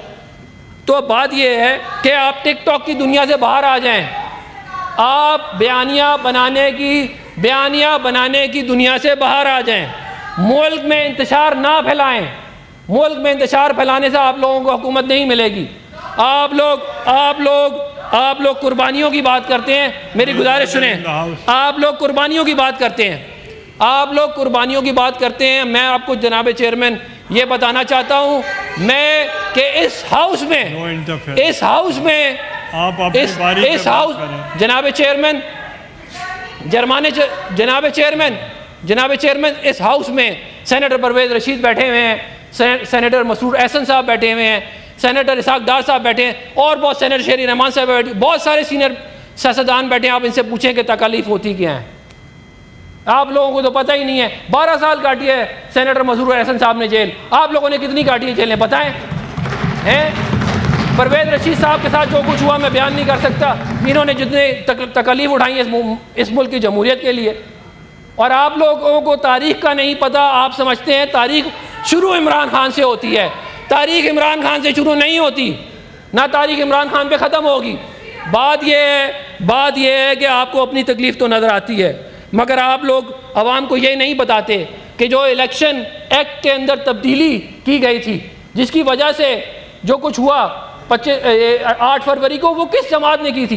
किसने कहा था कि इंटर पार्टी इलेक्शन अगर नहीं होंगे तो सिंबल नहीं मिलेगा? ये कानून कौन लेके आया था जनाब चेयरमैन, ये बता दें चले, कौन लाया था ये कानून? जब हमने आपको मना किया था कि ये कानून ना लाएं, हमने इसकी मुखालफत की थी हाउस में और कहा था कि ये कानून ना लाएं, आप लाए थे ये कानून। और उस वक़्त आप लोग बड़े खुश थे, उस वक़्त आप ठाठे मारते थे हम पे। आज आपको और फिर 8 फरवरी को आपको पता चला कि जो गड्ढा आपने हमारे लिए खोदा था उस गड्ढे में आप लोग खुद जाके गिरे हैं। तो मैं जनाब चेयरमैन सिर्फ ये कहना चाहता हूँ कि अपोजिशन को चाहिए कि वो अपोजिशन का रोल अदा करें, उनको चाहिए कि वो हम पे तनकीद करें, वो कमेटियों में जाके पार्टिसिपेट करें, वो अपने अच्छी इनपुट दें और उस इनपुट से अगर इन्होंने ये कमेटी में बैठे होते तो शायद इनकी बहुत सारी बातें मानी जाती। ये कमेटी में बैठे होते तो इनकी बहुत सारी तरमीम जो है वो इसके अंदर आ सकती थी कि ये मामला और लंबा भी चल सकता था। लेकिन बदकिस्मती से आप यहाँ पे आके पॉपुलिज्म की बातें कर रहे हैं, स्लोगनेयरिंग की बातें कर रहे हैं और अवामी मुफादात को आप बुला चुके हैं। शुक्रिया जनाब chairman. Thank you. Senator Sarmad Ali साहब, सेनेटर सरमद अली साहब, मैं उसके बाद। बहुत शुक्रिया सर। मैं बेसिकली बात इधर टाइम दे रहा हूँ, कोई इधर दे। मैंने कल भी आपको रिक्वेस्ट की थी। बहुत शुक्रिया जनाब चेयरमैन। सर असल चीज़ जो है ना वो ये है कि पाकिस्तान तहरीक इंसाफ या जो हमारे उस साइड के दोस्त हैं ना वो नैरेटिव बिल्डिंग के माहिर हैं। जितना उनको नैरेटिव बिल्ड करना और बनाना आता है शायद ही किसी और को बनाता हो। वो तो बल्कि गोबल से भी आगे निकल गए हैं जिसने कहा था झूठ इतना बोलो कि सच लगने लग जाए। अगर हम याद करें तो इनकी स्टोरी शुरू होती है सर 35 पंक्चर से और 35 पंक्चर से होते हुए 4 हलकों तक पहुंचती है, फिर पनामा आता है, फिर बैरूनी साजिश आती है, फिर न्यूट्रल तो जानवर है होता है की बात होती है, फिर हम कोई गुलाम है आ जाता है, फिर फॉर्म 47 आ जाता है, फिर आ जाता है कि जी हमने 180 या पता नहीं 170 सीटें जीती, फिर गोली क्यों चलाई, फिर पता नहीं हज़ारों लाशें इनको नज़र आती हैं ब्लू एरिया के पास, और फिर 27वीं तरमीम कहाँ से आ गई। ये अब एक नया नैरेटिव इन्होंने शुरू किया है जिसमें ये कह रहे हैं कि जी अदलिया जो है ना वो वीकन की जा रही है और अदलिया का बुरा हाल किया जा रहा है। पता नहीं और क्या क्या इन्होंने बोलना है और क्या क्या इन्होंने नैरेटिव बिल्ड करना है। इनका मसला ये है कि झूठ इतना ये बोल रहे हैं कि लोगों को सच लगने लग गया है। We are serious Sir, people, we don't This is sir ये जो जोकर्स है ना इनको जरा बोले खामोश नहीं। आप बोलते हैं। इनकी जो जुल्म की दास्तान है ना सर। Yes please.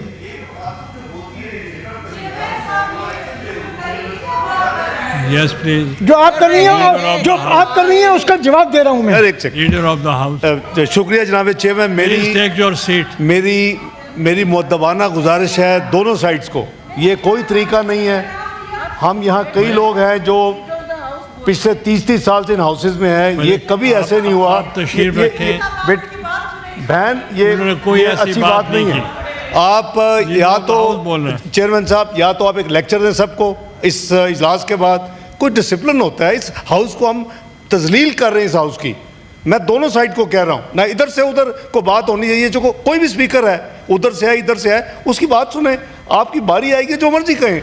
ये मुनासिब नहीं है कि बात कर रहे हैं बीच में आप नारेबाजी कर रहे हैं और फिक्र कस रहे हैं। मेरी गुजारिश होगी तमाम बहन भाइयों से दोनों तरफ कि प्लीज़ इस हाउस के तकद्दुस का ख्याल रखें। और चेयरमैन साहब आप ज़रूर एक दफ़ा एक लेक्चर दें जब ये इजलास ख़त्म हो अगली दफ़ा।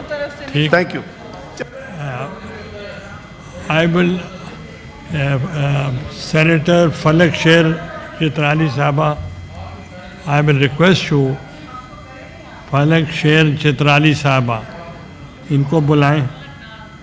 फलक नाज चित्राली साहबा, now you will not interfere with any speech, because when they are speaking then you should not interrupt, otherwise आपकी स्पीच भी कोई नहीं सुनेगा। Thank you. Please continue. Sir इनकी आप भी बारी आएगी तो जवाब दे देना। सर इनकी जो जुल्म की दास्तान है ना वो सुनकर हमारे से उनसे पूछें कि जुल्म होता क्या है। जिन्होंने फांसियाँ उठाई, जिन्होंने कैदें कबूल की, जिन्होंने कोड़े खाए। यहाँ मसूद हसन साहब बैठे हैं, उन्होंने 12 साल तकरीबन कैद काटी है और उन्होंने कोड़े खाए हैं। जिन लोगों ने ज़ियाउल हक की आमरीत में कोड़े खाए उनमें मसूद हसन साहब सर फहरिस्त हैं।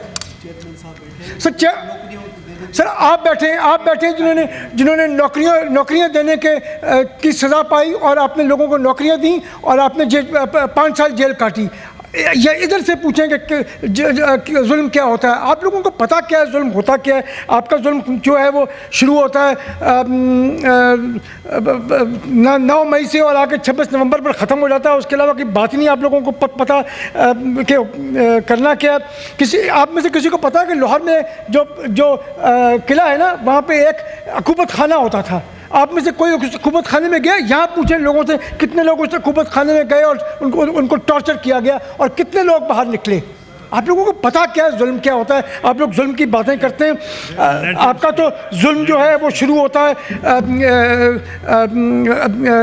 कैद से और रिहाई पे आके ख़त्म एक शख्स की कैद से शुरू होता है और उस शख्स के बाहर निकलने से। मैं मानता हूँ कि सर हमें खौफ है उस शख्स के बाहर निकलने से, या इसलिए कि उस शख्स ने जितना इस मुल्क को नुकसान पहुँचाया है बाहर निकल कर मज़ीद इस मुल्क को नुकसान पहुँचाएगा और इस मुल्क को तबाह बर्बाद कर देगा। इनसे पूछें जुल्म क्या होता है, इनसे पूछें जब बच्चों के सामने, बेटी और बेटे के सामने उसके बाप को गिरफ़्तार किया जाता है, जो आसिफ अली जरदारी को जब गिरफ़्तार किया जाता है, चांद रात पर जब बीबी फरियाल तालपुर को गिरफ़्तार किया जाता है, या नवाज़ शरीफ और शहबाज शरीफ के ख़ानदान से पूछें कि उनके साथ क्या हुआ था। आप लोगों को पता क्या हुआ था? और ये मकाफ़ात अमल है, याद रखें कि ये मकाफ़ात अमल है। जो करोगे, जो बोगे वो काटोगे, जो बोगे वो काटोगे। जो आपने बोआ वो आज आप काट रहे हैं, ना आपने बोआ होता ना आज आप काट रहे होते। अब इनको अब हम अगर बात करें 27वीं तरमीम की, हम बात कर रहे हैं, हम कल से सुन रहे हैं, जैसे परवेज़ रशीद साहब ने कहा कि 27वीं तरमीम के ऊपर तो ये बात सिर्फ कर रहे हैं जुडिशल जो हम रिफॉर्म्स की बात कर रहे हैं उसकी। मसला ये है कि 27वीं तरमीम में हम फेडरल कॉन्स्टिट्यूशनल कोर्ट की बात कर रहे हैं, ये पूछते हैं कहाँ से आ गया। सर मेरे ख्याल में मेमोरी बहुत शॉर्ट है। ये 2005 और 2006 में जब चार्टर ऑफ डेमोक्रेसी साइन किया था शहीद मोहतरमा बेनज़ीर भुट्टो ने और मियां नवाज शरीफ ने, ये उस वक्त चार्टर ऑफ डेमोक्रेसी का हिस्सा था फेडरल कॉन्स्टिट्यूशनल कोर्ट, और मेरे ख्याल में ये भूल गए हैं। It was endorsed by Imran Khan साहब एज वेल, उन्होंने भी इंडोस किया था कि फेडरल कॉन्स्टिट्यूशनल कोर्ट होना चाहिए। हम तो मतलब आपकी मेमोरी मैंने जैसे अर्ज़ की बहुत शॉर्ट है। फेडरल कॉन्स्टिट्यूशनल कोर्ट जो है ना कहीं से नहीं आया, वो पाकिस्तान पीपल्स पार्टी का जो मंशूर है 2008 के मंशूर से लेके 2024 तक के मंशूर तक, हर मंशूर में फेडरल कॉन्स्टिट्यूशनल कोर्ट का मुतालबा किया है पीपल्स पार्टी ने। और जब कोई पार्टी इक़्तिदार में आती है तो उस पार्टी का फ़र्ज़ होता है कि अपने मैनिफेस्टो में जो उसने आवाम के साथ वादे किए वो वादे पूरे करें। आज अगर Pakistan peoples party federal constitutional court को सपोर्ट कर रही है तो वो अपने उन वादों को वफा करने की बात कर रही है जो वादे उन्होंने अपने तमाम मंशूरों में आवाम के साथ किए थे। It is a responsibility sir to implement our promises. आप शायद, आपके लिए तो शायद प्रोमिसेस जो हैं वो यू टर्न तक मुहित हैं कि पार्लियामेंट का किरदार मजबूत हो रहा है, जुडिशरी वीकन नहीं हो रही, लेकिन पार्लियामेंट का किरदार मौसर बनाया जा रहा है, स्ट्रेंथन किया जा रहा है। इस मुल्क में जुडिशरी ने मुंतखब वज़ीर आज़म को सज़ाए मौत दे दी। इस मुल्क में जुडिशरी ने मुंतखब वज़ीर आज़म को बग़ैर किसी वजह के डिस्क्वालीफाई कर दिया। आप यहाँ बैठे हैं सर, आप मुंतखब वज़ीर आज़म थे, आप 18 करोड़ आवाम के मुंतखब नुमाइंदे थे, आपको डिस्क्वालीफाई कर दिया गया। डज द जज has a right to send an elected prime minister home? No sir, he does not. The right to send an elected prime minister home rests with the parliament, not with the bench of जजेस। कौन, मतलब जिस जज का दिल चाहे वज़ीर आज़म को घर भेज दे, बहुत हो गई सर। अब सवाल इसलिए फेडरल ये चीज़ें ज़रूरी हैं लेके आनी। पार्लियामेंट को हम स्ट्रेंथन कर रहे हैं, जुडिशरी को वीकन नहीं कर रहे, पार्लियामेंट को स्ट्रेंथन कर रहे हैं। हम पार्लियामेंटेरियन हैं, हम कोई जजेस नहीं हैं कि बैठ के कहेंगे जी जुडिशरी के साथ वीकन किया जा रहा है। हम तो पार्लियामेंटेरियन हैं, हमें खुश होना चाहिए कि पार्लियामेंट को मजबूत किया जा रहा है, पार्लियामेंट को स्ट्रेंथन किया जा रहा है। अच्छा, इनका मसला जो है ना वो कॉन्स्टिट्यूशनल कोर्ट से नहीं है। इनका मसला असल में ये भी शायद क्योंकि इनके बानी ने कॉन्स्टिट्यूशनल कोर्ट को एंडोर्स किया था 2005-06 में, तो वो मसला नहीं है इनका। इनका मसला तो ये है कि इनकी ख्वाहिश के जज चाहिए। अगर इनकी ख्वाहिश के जज कॉन्स्टिट्यूशनल कोर्ट में आ जाएं, वो 2-3 जज जो अभी भी मौजूद हैं, जो बकाया क्या कहते हैं, जो बकायाजात हैं, जो बाकियात हैं, वो अगर जजेस कॉन्स्टिट्यूशनल कोर्ट में आ जाएं तो ये तो खुश होंगे, तो धमाल डालेंगे जी कॉन्स्टिट्यूशनल कोर्ट 1 नहीं 4 चाहिए होंगे इनको, क्योंकि वो इनकी मर्ज़ी के फ़ैसले देंगे। इनकी मर्ज़ी के फ़ैसले हों तो जज भी सही, इनकी मर्ज़ी के फ़ैसले हों तो बेंच भी सही, इनकी मर्ज़ी के फ़ैसले हों तो कोर्ट भी सही। तो कॉन्स्टिट्यूशनल कोर्ट जो है ना वो आपकी मर्ज़ी के फ़ैसले नहीं देगा, वो मेरिट पे फ़ैसले देगा। आपकी ख्वाहिशात पर फ़ैसले या मेरी ख्वाहिशात पर नहीं देगा, वो मेरिट के ऊपर देगा। और इसलिए और इससे जो पार्लियामेंट का किरदार को मजबूत किया जा रहा है ना, उससे सर 18वीं तरमीम की जो असल रूह थी, जिसको 19वीं तरमीम से हमें मजबूरन वापस लेना पड़ा था, उसको हम बहाल करने की, बरकरार करने की बातें कर रहे हैं। इकॉनमी की बात की, यहाँ हमने कहा कि जी इकॉनमी की बात करें, फॉरेन इन्वेस्टमेंट की बात करें, जीडीपी ग्रोथ की बात करें। सर, इस तरफ के जो लोग बैठे हैं वो तो ये बात करना चाहते हैं, इसलिए कि इकॉनमी अगर बेहतर परफॉर्म करना शुरू होगी तो ये इररेलेवेंट हो जाएंगे। इनका मसला ये है, ये नहीं चाहते कि ये इररेलेवेंट रहें, इसलिए जब भी इकॉनमी की बेहतरी आती है ये कोई ना कोई मसला क्रिएट करते हैं। 9 मई क्रिएट करेंगे या 26 नवंबर करेंगे, चाहते ही नहीं कि इस मुल्क में इकॉनमी बेहतर हो, क्योंकि जिस दिन इकॉनमी बेहतर हुई उस दिन ये इररेलेवेंट हो जाएंगे, और ये इररेलेवेंट होना शुरू हो गए हैं। ये तो बात वज़ीर आज़म साहब ने दो बार नहीं, 4-5 बार उन्होंने बात की कि जी चार्टर ऑफ इकॉनमी के ऊपर बात करें, आए साथ आकर बैठें, बात करें। चेयरमैन बिलावल भुट्टो ज़रदारी ने अपनी पहली तकरीर में और उसके बाद बारहा कहा कि मुज़ाकरात होने चाहिए, डायलॉग होना चाहिए, बात होनी चाहिए, लेकिन आप तो हमसे डायलॉग करना ही नहीं चाहते, आप तो हमसे बात करना ही नहीं चाहते। आप उन लोगों से बात करना चाहते हैं जो आपसे बात नहीं करना चाहते। बात इवेंचुअली आपको सियासतदानों से ही करनी पड़ेगी, उनसे नहीं करनी पड़ेगी, क्योंकि वो आपसे बात ही नहीं करना चाहते, वो आपको रिकॉग्नाइज ही नहीं करते। तो अब अगर आप में अकल आ गई है तो आप बात करना चाहते हैं तो जनाब आपको बैठना चाहिए था उस कमेटी में जो लॉ एंड जस्टिस की कमेटी थी, जिसके अंदर कौमी असम्बली और सेनेट के अरकान थे, आप भी थे, आपके मेंबर्स भी उसके अंदर शामिल थे, उसमें आपको बात करनी चाहिए थी। आपको रिजर्वेशंस थी 27वीं तरमीम पे, वहाँ आते, वहाँ बात करते 27वीं तरमीम पे जो आपको रिजर्वेशंस थी। Thank you. ठीक, thank you sir. Senator Dinesh Kumar, इसके बाद क्योंकि I am not given time to the minorities. बहुत बहुत शुक्रिया ये सुन जनाब चेयरमैन। मैं बैठा हूँ अभी। जनाब चेयरमैन, सबसे पहले तो मैं मुबारकबाद दूंगा लीडर ऑफ हाउस को कि तरामीम सेनेट में पेश की गई, ये बहुत बड़ा एक इकदाम था, इसके लिए मैं उनका शुक्रगुजार हूँ। सर, होना तरामीम के हवाले से बलूचिस्तान अवामी पार्टी की जानिब से, बाप पार्टी की जानिब से हमने कुछ तजावीज़ दी, मगर मुझे नहीं लगता डार साहब, बाप पार्टी की जानिब से हमने कुछ तजावीज़ दी हैं सूबे की सीटों के हवाले से, और एज ए मिनॉरिटी मैंने अक़लियतों के हवाले से दी है कि जी आप जब कैबिनेट की तादाद बढ़ा रहे हैं और आर्टिकल 130 में आप अमेंडमेंट ला रहे हैं, तो वहाँ पर क्यों आप श्योर नहीं कर रहे हैं कि इनमें से एक कम से कम जो कैबिनेट का मेंबर होगा एक अक़लियत हो? क्योंकि आप देखें, अभी भी देखें, खैबर पख्तूनख्वा में कोई अक़लियती मेंबर नहीं, बलूचिस्तान में कोई अक़लियती मेंबर नहीं, यहाँ पर भी एक खियलदास को, बेचारे को खियलदास को जो दिया गया है वो स्टेट मिनिस्टर, कोई भी वफाक में भी अक़लियती मिनिस्टर नहीं है, खियलदास सिर्फ एक है जो स्टेट मिनिस्टर है, और वो भी इतना बेचारा बेबस है कि उसकी जो मिनिस्टर है अक़लियत जो मजहबी अमूर वो भी नहीं सुनता। सर हम जब जाते हैं पूरी दुनिया में, हम जब जाते हैं पाकिस्तान का झंडा बुलंद करके जाते हैं, हम कहते हैं कि हमें फ़ख्र है कि पाकिस्तान के झंडे में सफ़ेद हिस्सा हमारा है, तो लोग कहते हैं कि डंडा भी उस सफ़ेद हिस्से में है। हम कहते हैं इस सफ़ेद हिस्से के डंडे ने पाकिस्तान का परचम ऊपर किया हुआ है, हमें फ़ख्र है कि हम डंडा खाते हैं, फिर भी कहते हैं कि हम पाकिस्तानी हैं और हमारी पाकिस्तानियत पर किसी को शक नहीं होना चाहिए। सर, इंडिया में और पाकिस्तान में क्या फ़र्क है अक़लियतों के हवाले से?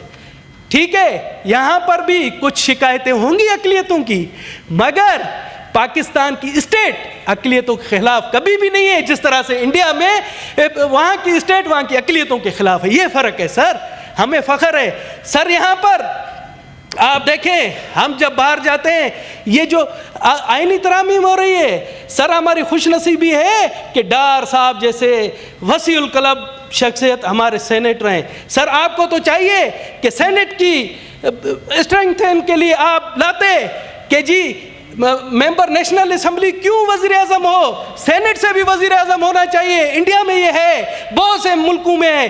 आपको ये लानी चाहिए तरमीम कि सेनेट से बजट पास होना चाहिए, ताकि हम भी कहें कि ये ऐवान बाला है, मगर वो उस पर भी तवज्जो नहीं दी गई।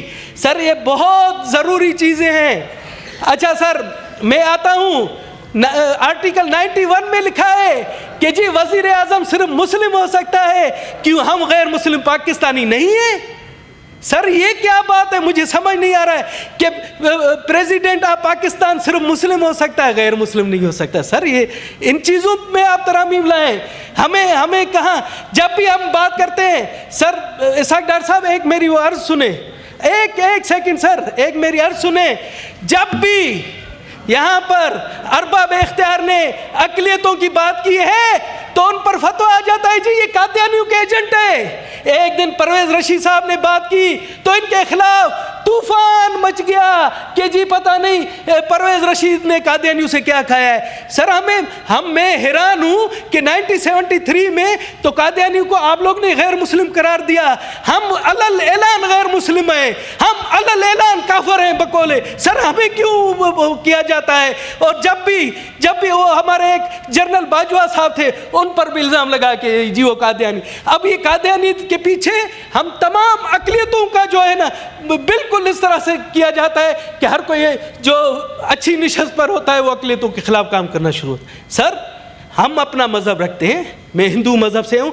यहाँ पर आदत है जी नवाज शरीफ के पास मोदी आता है तो कहते हैं कि वो हिंदुओं का एजेंट है, इमरान खान के पास जाते हैं तो वो कहते हैं यहूद निसार का एजेंट है। यार मैं हैरान हूँ कि मज़हबों से क्यों आप उन्हें मिलाते हो? मैं तो ये चीज़ें सर पाबंदी ये आईने पाकिस्तान में रखे, मैं हिंदू हूँ मुझे काफिर क्यों कहा जाता है? नहीं कहे, ये आईने पाकिस्तान में आना चाहिए। ये अक़लियतों की बात है, हम अक़लियत पाकिस्तान का फ़ख्र है, हम अक़लियत इस्लाम का रोशन चेहरा है। हम जब भी जाते हैं हम कहते हैं कि हम पाकिस्तान में आज़ादाना और इस्लाम में मजहबी बर्दाश्त है। सर मैं जब बात करता हूँ मेरा दिल जलता है कि बरे सगीर में हमारे पास अहले बैत ने सबसे पहला कदम रखा और मुझे फ़ख्र है कि हमारे डार साहब है ये भी दाता दरबार के मानने वाले, मैं भी जाकर वहाँ सर झुकाता हूँ, मैं भी सेवन शरीफ जाता हूँ। इधर इतनी इंटरफेथ हारमोनी है कि आप सोच नहीं सकते।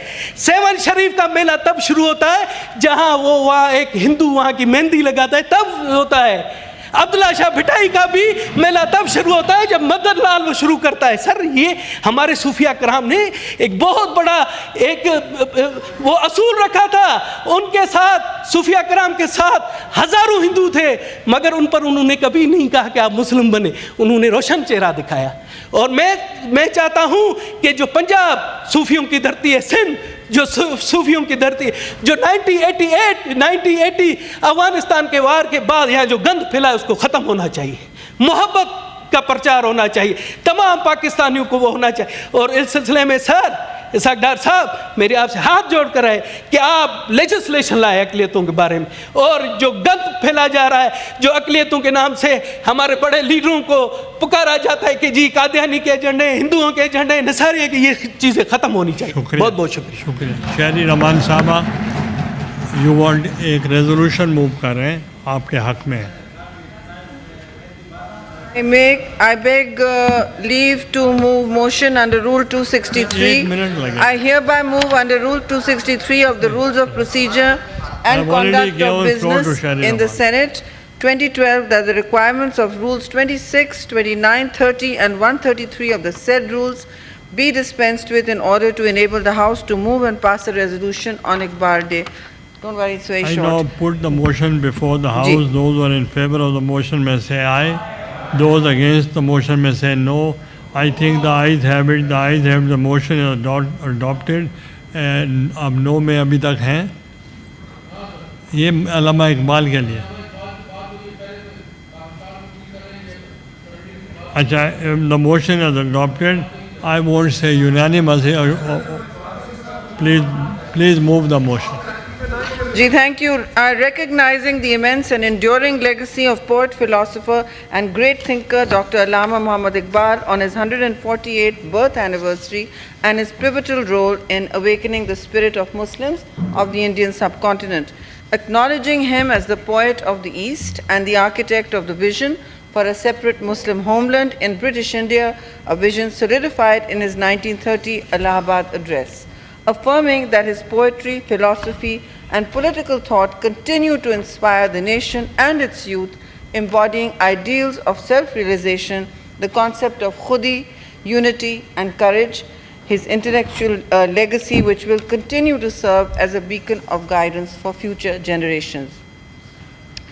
Committed to upholding the principles of liberty, equality and justice that were central to his vision, the Senate of Pakistan hereby resolves to honor the enduring contributions of Dr. Allama Muhammad Iqbal by promoting his philosophy in educational curricula and public discourse across the nation.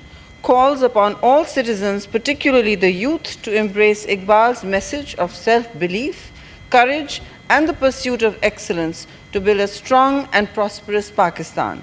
Urges a renewed commitment to the spirit of unity and brotherhood as articulated in Iqbal's poetry to overcome internal and external challenges and work for the collective progress of the nation and the Muslim world.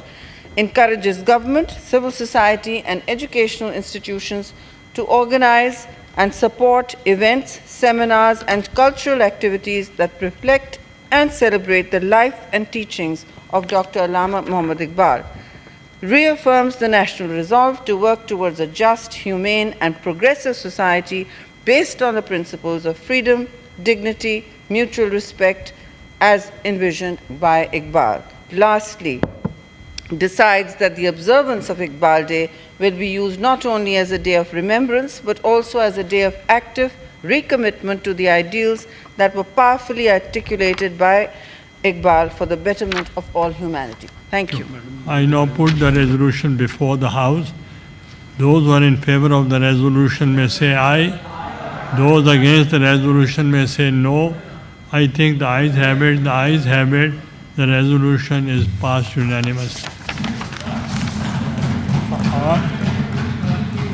जी आप डाल दें. हाँ जी, आप चूँकि dinner पे जाना है, आप 2 मिनट में जो बात कर सकते हैं. I have already given you. बहुत शुक्रिया जनाब चेयरमैन साहब.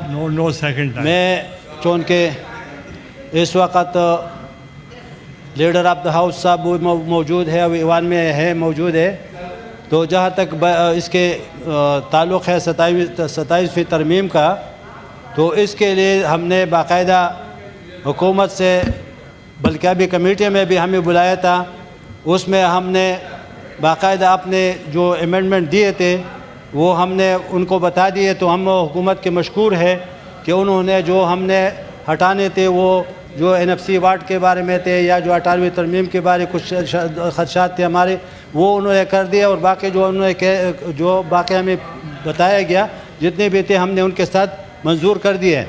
दूसरा जहाँ तक इसका ताल्लुक़ है कि खैबर पुख्तनख्वा का नाम अभी मेरे मुअज़्ज़ज़ भाई जो कि मेरा बहुत करीबी दोस्त भी है और हमारे एक शहर का रहने वाले पुख्तनख्वा का, तो उसने पुख्तनख्वा के नाम पे थोड़ा सा बात की है.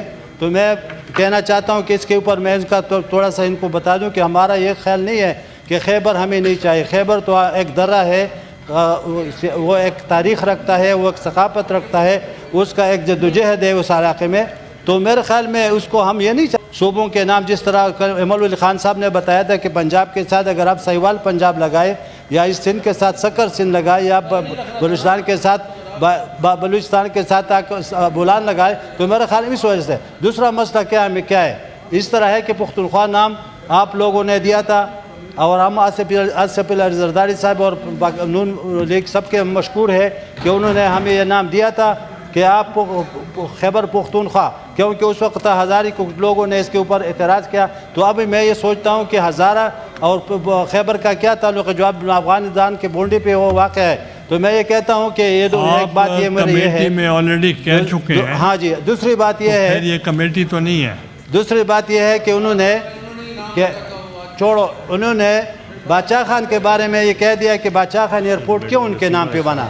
तो मैं ये कहना चाहता हूँ कि बादशाह खान को ये अगर जानते नहीं है, क्योंकि इसको जानना चाहिए, एक पुख्तनख्वा बल्कि पूरे बरसग़ीर के वो लीडर थे और वो ऐसे लीडर थे कि जब उसने सियासत की है तो अमलन सियासत की है. उसने कौल व फ़ेल में उसका कोई तज़ाद नहीं था. उसने 37 साल जेल में गुजारे और इस कौम की खिदमत की. वो हदम तशद्दुद का फ़लसफ़ा उसने दिखाया सबको और उसके रास्ते पर चलाया. और उनने जो है ना, वो अजीम इंसान थे कि उसके वफ़ात होने पर 3 ममालिक के झंडे सरंगू हो गए और उसमें अफ़गानिस्तान, हिंदुस्तान, पाकिस्तान तीनों मुल्क, न बादशाह थे, न वज़ीर थे, न कोई वज़ीर आज़म थे, लेकिन वो ऐसे अजीम हस्ती के बारे में ये अल्फाज ये अपने वापस ले ले कि बादशाह खान के नाम पे पेशावर एयरपोर्ट का नाम क्यों रखा गया।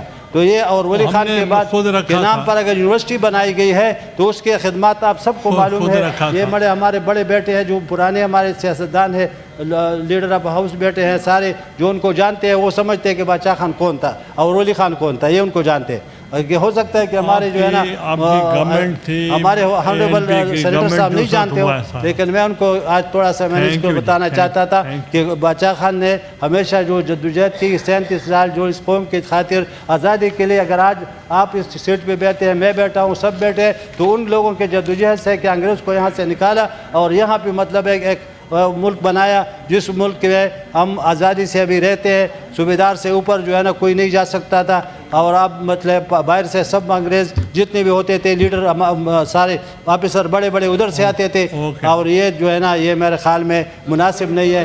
तो आप इस तरह मेहरबानी करके आप इसका जो है ना आप वापस अपना अल्फाज ले लें तो बेहतर है। Thank you. ने नाम लिया, मैं थोड़ा सा पर्सनल एक्सप्लेनेशन देना चाहता हूँ। मैं गफ़ार ख़ान साहब, वली ख़ान साहब, उनकी सियासत को आज भी सलाम पेश करता हूँ। मैं भुट्टो साहब की सियासत को आज भी सलाम पेश करता हूँ, लेकिन मैं सिर्फ ये पूछना चाहता हूँ कि ये हमारे सूबे के साथ आप खिलवाड़ न करें।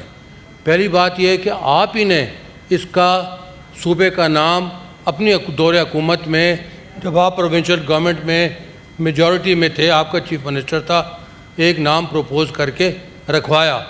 आज 12 साल के बाद आपको वो साहिवाल पंजाब और सकर सिंध याद आ गया, क्यों? मैं ये पूछने का हक़ रखता हूँ कि आज आपने प्रोविंशियल गवर्नमेंट से इसकी इजाज़त ली है, आज आपने प्रोविंशियल गवर्नमेंट में ये मौजूद है। मैं ये पूछने का हक़ रखता हूँ या नहीं रखता हूँ कि आप ये मुझे बता रहे हैं कि मेरे सूबा क्या है, मेरे सूबे का नाम आप रखने वाले कौन है? आपकी हैसियत ही वहाँ ख़त्म है। शुक्रिया जनाब चेयरमैन। महले इस डिस्प्यूट को मैं थोड़ा क्लैरिफाई कर देता हूँ। एक तो ये है कि जो कुछ साथी बड़े अच्छे मशवरे दे रहे हैं, ये बेस ये था कि अब मैंने जब पिछले हफ्ते बात की थी कि हम उस वक़्त यहाँ एक मसवदा लाएंगे जिस पे गवर्नमेंट के अलाइज और गवर्नमेंट एक पेज पे हों, ताकि फिर हाउस उसको डिबेट करे। और अभी भी आज भी 140A पे लोकल बॉडीज़ पे बात हो रही है कमेटी में, जो कि MQM ने दिया है, ये नाम पे बात हो रही है। लेकिन 2-3 चीज़ों पे मैं बैकग्राउंड बता देता हूँ। ये सूबे ने नहीं किया था, मेरे भाई हैं, विद ऑल ड्यू रिस्पेक्ट, ये 18वीं तरमीम के आखिरी 3 दिन इस पर लगे थे, और मैं खादम जो था वो को 5 मीटिंग की थी असफंद यार वली खान साहब से। इधर से कमेटी डिवाइडेड थी, एक हिस्सा कहता था कि ये हज़ारा या खैबर इसका नाम होना चाहिए, और एक हिस्सा कहता था, असफंद यार वली मेरे भाई हैं, हम दोनों सीट पे बैठते थे, और वो कहते थे इसका नाम, दो उन्होंने चॉइसेस दी थी, पख्तूनख्वा या पख्तूनिस्तान। और ये आखिरी दिन फैसला हुआ, उसके बाद हमने साइन किए, क्योंकि कंसेंसस से हम उसको कर रहे थे 18वीं तरमीम को। सिर्फ दो सब्जेक्ट थे जिस पर डिसेंट नोट रिकॉर्ड पे हैं, एक एजुकेशन करिकुलम और एक हेल्थ के ऊपर। तो उसके बाद ये फैसला हुआ कि एक नाम वहाँ से ले ले जो एक ग्रुप है, दूसरा नाम उधर से ले ले, उसको कंबाइन कर। तो असफंद यार वली साहब ने इसके ऊपर फिर फाइनली एग्री किया कि खैबर और हज़ारा से खैबर ले लें, और पख्तूनख्वा और पख्तूनिस्तान से हमने कहा पख्तूनख्वा ले लें।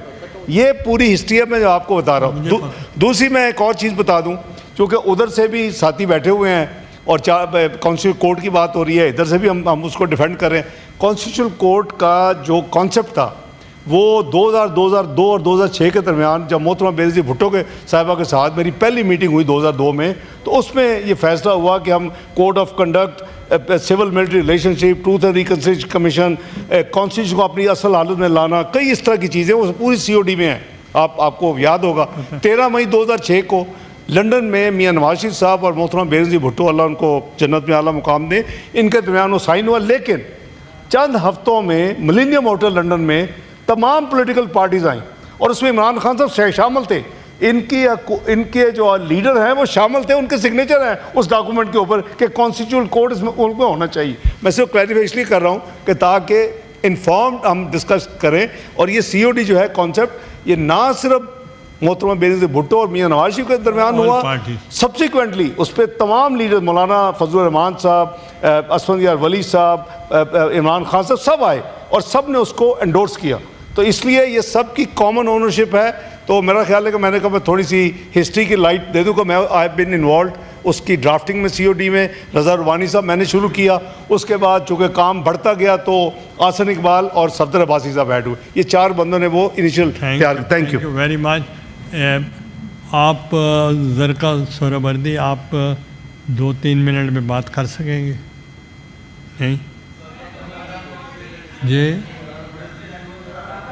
आप बता दें क्योंकि कर लेती हूँ ना जी, कर लेती हूँ। मैं वो कर बहुत लेंगे। शुक्रिया जी। फिर आपको देता हूँ, मैं करता हूँ।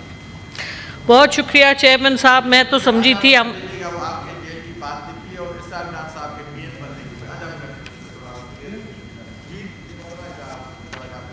प्लीज अगर वक्त दे दें। शुरू करें भाई। देखिए, तहजीब का ये तकाजा है कि बात करने दें। देखिए, मैं बड़ी patiently I have been waiting all day. मेरे साथ पिछली दफ़ा भी यही हुआ, हमारे काकड़ साहब हमारे चेयरमैन की सीट पे बैठे थे तो मेरी बारी नहीं आई, हालांकि सबसे पहले मैंने प्रेस किया था।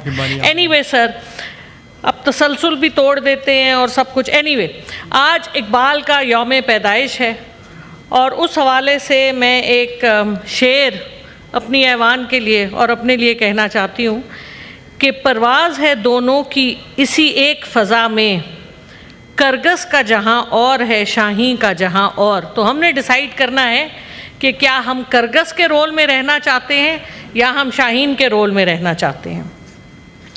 और इकबाल के ही हवाले से मैं इमरान खान साहब के लिए भी एक शेर बोलना चाहती हूँ। हज़ारों साल नरगिस अपनी बेनूरी पे रोती है, बहुत मुश्किल से होता है चमन में दीदावर पैदा। एनीवे, मैं मुझे पता है कि आज बहुत सी तकरीरें हुई और बहुत से लोगों के बहुत से कमेंट्स दिए गए। तो ये जो तरमीम आई है 27वीं तरमीम, इसके नई बात करें जी, रेपिटेशन जो न करें, you should out of the box. नई बात ही करने लगी हूँ जी, नई बात ही करने लगी हूँ। 2 मिनट दे दीजिए साहब, आपने बात करनी है इसके बाद। और तरामीम का मकसद ये है कि क्योंकि यहाँ पे लूट सेल लगी हुई है तरामीम की, तो ये जितनी भी तरामीम आई हैं ये सब चंद एक लोगों के लिए तरामीम है, प्रेसिडेंट साहब के लिए है या जो लोग ताकतवर हैं उनके लिए तरामीम है। 25 करोड़ अवाम का है और ये जो आइन है हमारा, ये उसी 25 करोड़ अवाम का आइन है जिसको हम भूल जाते हैं, जिसको हम ये वो आइन है जिसके तहत 2022, 2023 और 2024 में PTI के लोगों के साथ बड़े जुल्म हुए, जो आइन के मावरा थे, जो कानून के मावरा थे। और अब एक और तरमीम आ रही है, तो ये तरमीम तहफ़्फ़ुज़ देगी, हमें कुछ लोगों को तहफ़्फ़ुज़ देगी। लेकिन सर सवाल ये है कि वही आइन जो हमें तहफ़्फ़ुज़ नहीं दे सका वो किसको तहफ़्फ़ुज़ देगा। आइन को तो हम जहाँ चाहते हैं ले जाते हैं। बहरहाल मैंने कुछ तरामीम निकाली हैं जो कि आम आदमी के इंटरेस्ट की तरामीम है, पाकिस्तान की 25 करोड़ अवाम के इंटरेस्ट की तरामीम है। और मैं चाहूँगी कि जहाँ इतनी तरामीम दी जा रही हैं इनके बारे में भी मैं लीडर ऑफ द हाउस को भी, वो बैठे हुए, उनके भी गोश गुजार करना चाहती हूँ।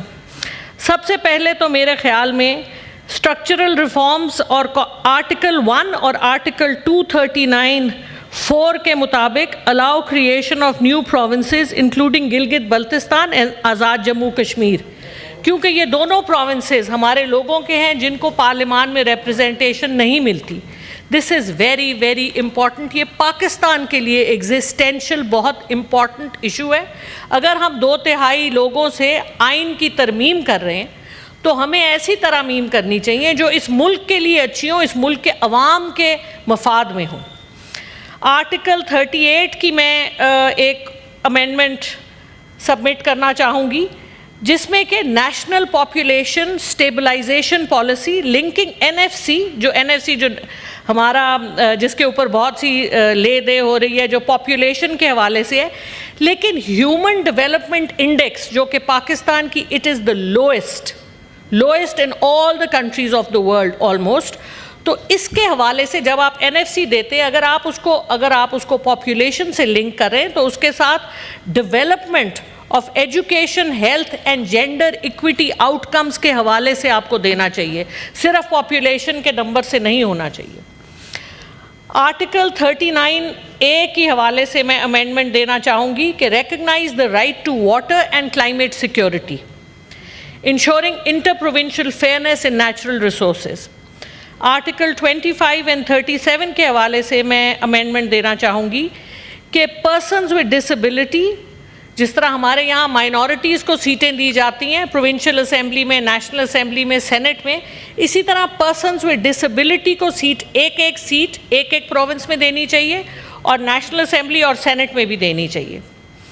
आर्टिकल 25A में which gives the right to education, इसके बीच में डिजिटल लिटरेसी और वोकेशनल ट्रेनिंग को भी इंक्लूड करना चाहिए। आर्टिकल 19C के हवाले से मैं कहना चाहूँगी कि रिस्पॉन्सिबल डिजिटल एक्सप्रेशन के हवाले से, जिसके ऊपर बहुत सी जी आप अमेंडमेंट्स की ये स्टेज नहीं है। आपने स्पीच करनी है तो वो कर लें, अमेंडमेंट जब आएंगे तो उस वक्त आप कर दें। पहले मैंने कहाँ की है जी? या नहीं, मेरी गुजारिश ये है, इतनी इंटेलिजेंट हमारी कॉलीग हैं डॉक्टर साहबा, आपको ये amendment there is a procedure, you should have actually launch these amendments. अभी भी आप कमेटी में जाएं और जाके उनको अमेंडमेंट्स आपने एक्नॉलेज करवाए, लेट देम डिसाइड। बल्कि आपको रिप्रेजेंटेशन अपनी, जब आपकी अमेंडमेंट की बारी है तो आप अपना वहाँ यही तमाम चीज़ें वहाँ बयान फरमाएं और उनको कन्विंस करें कि ये होनी चाहिए। कमेटी बैठी हुई है, दोनों हाउसेस की कमेटी बैठी हुई है, बट आपने अभी जमा नहीं करवाई तो आप यहाँ देने का तो कोई फायदा नहीं। आप होनी चाहिए। हम देखिए, मेरी बात सुने, हमारी पार्टी ने डिसाइड, मैं मुझे ज़रा फ्लोर दें। दो हिस्से हैं, लेट्स बी, हर एक बंदा सीखता है। दो हिस्से हैं, आपको ये अमेंडमेंट्स तो कम से कम भिजवा देनी चाहिए थी सेक्रेटरी में जमा करवा के, ताकि वहाँ पड़ी होती, फिर आप यहाँ अपना ज़रूर व्यू देती है अगर कमेटी में नहीं भी जाना। लेकिन there is a procedure we have to all follow.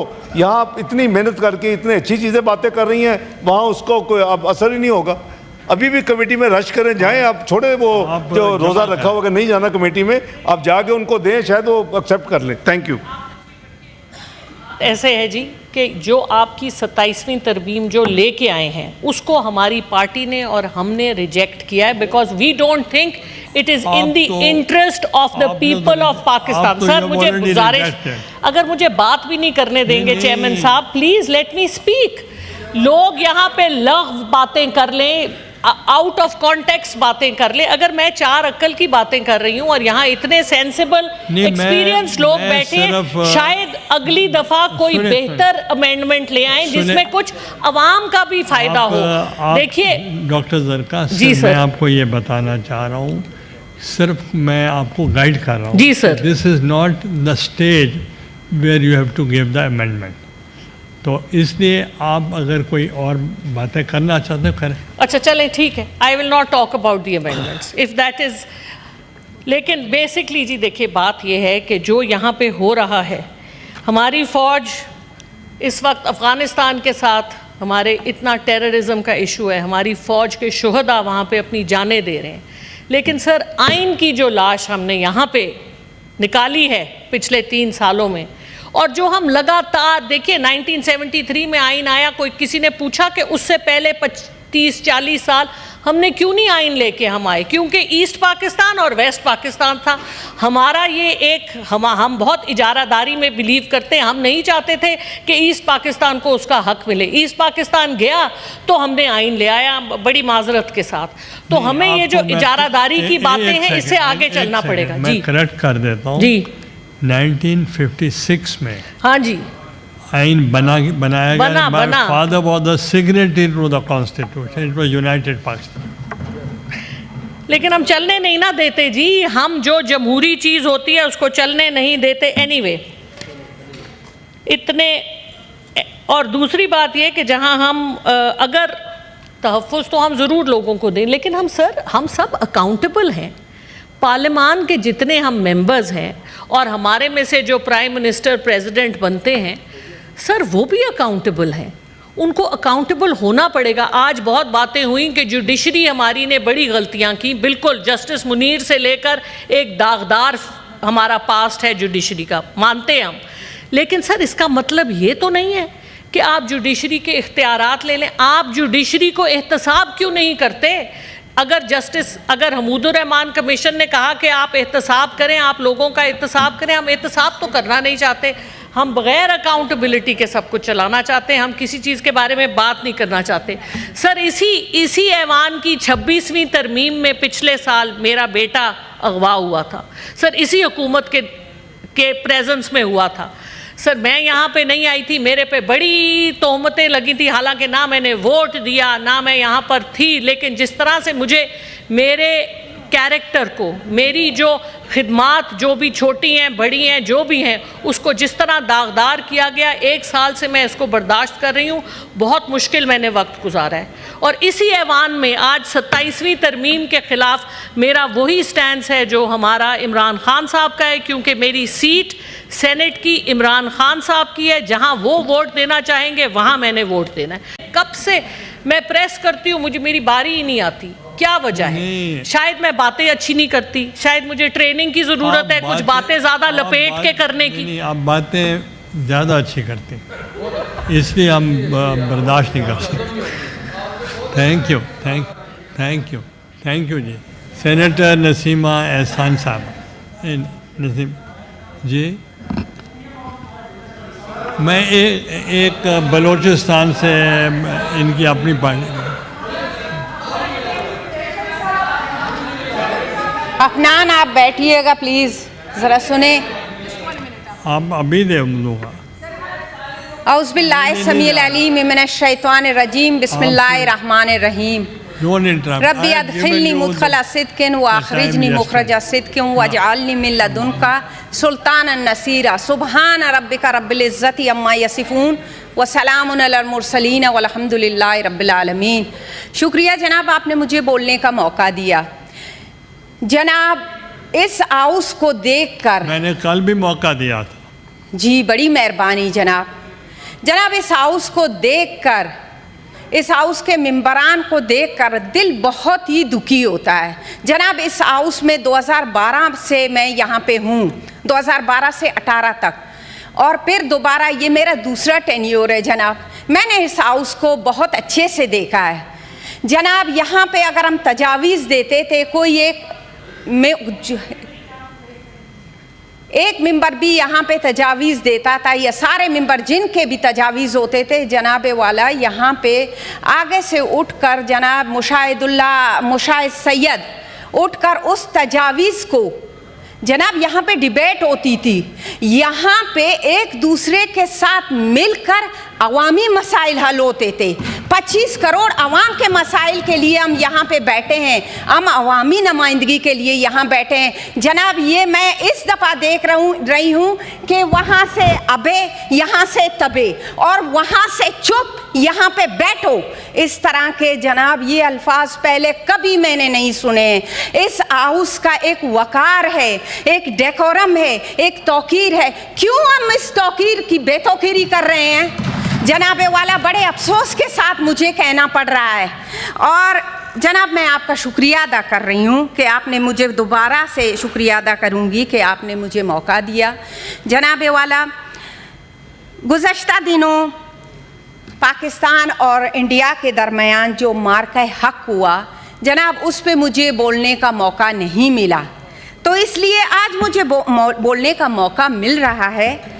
तो मैं यहाँ पे आज अपने फील्ड मार्शल और नेवी और एयरफोर्स के सरबराहान को खिराजे अकीदत पेश करती हूँ कि जिस बहादुरी से हमारी पाक फौज ने दुश्मन को सबक सिखाया।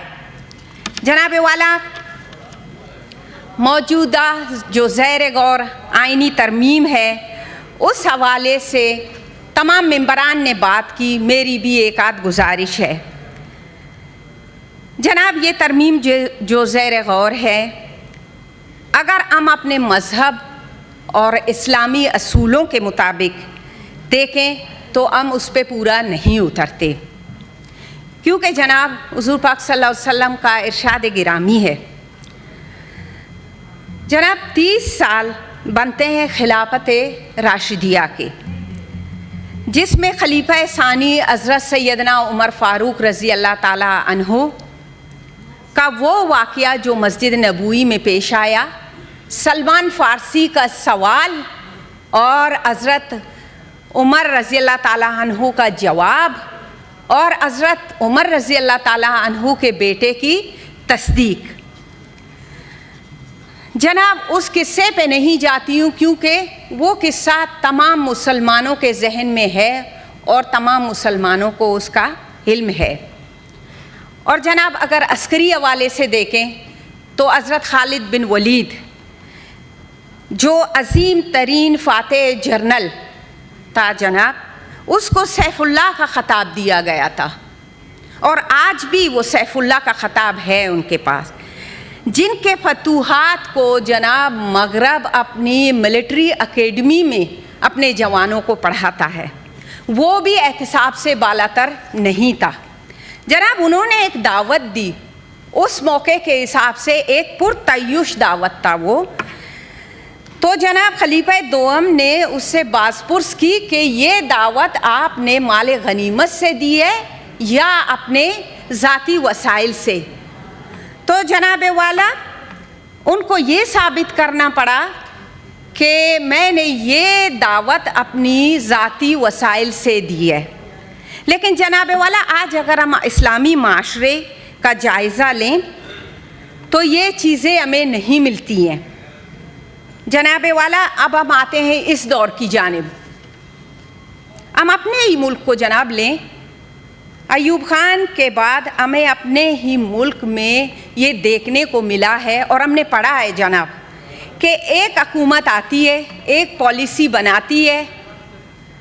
इस पॉलिसी के जनाब हमारे मुल्क में अच्छे लोगों की कमी नहीं है, अच्छे पॉलिसी साज़ों की कमी नहीं है।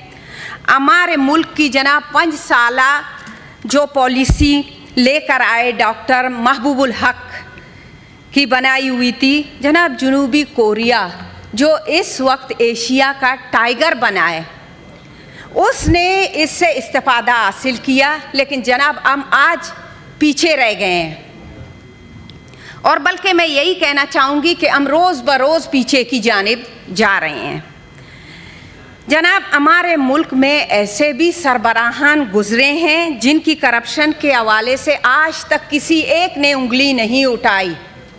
जनाब शहीद जुल्फ़िकार अली भुट्टो साहब और जनाब अयूब ख़ान साहब और जनाब जनरल परवेज़ मुशर्रफ साहब, जनाब हमारे आलिया फील्ड मार्शल हैं, उनके हवाले से भी किसी ने ये बात नहीं की कि माली बेज़ाब्तगी के हवाले से। जनाब वाला एक इंसान, एक ऐसे इंसान के पास जो ताकतवर तरीन हमारा सरबराह है और बेखौफ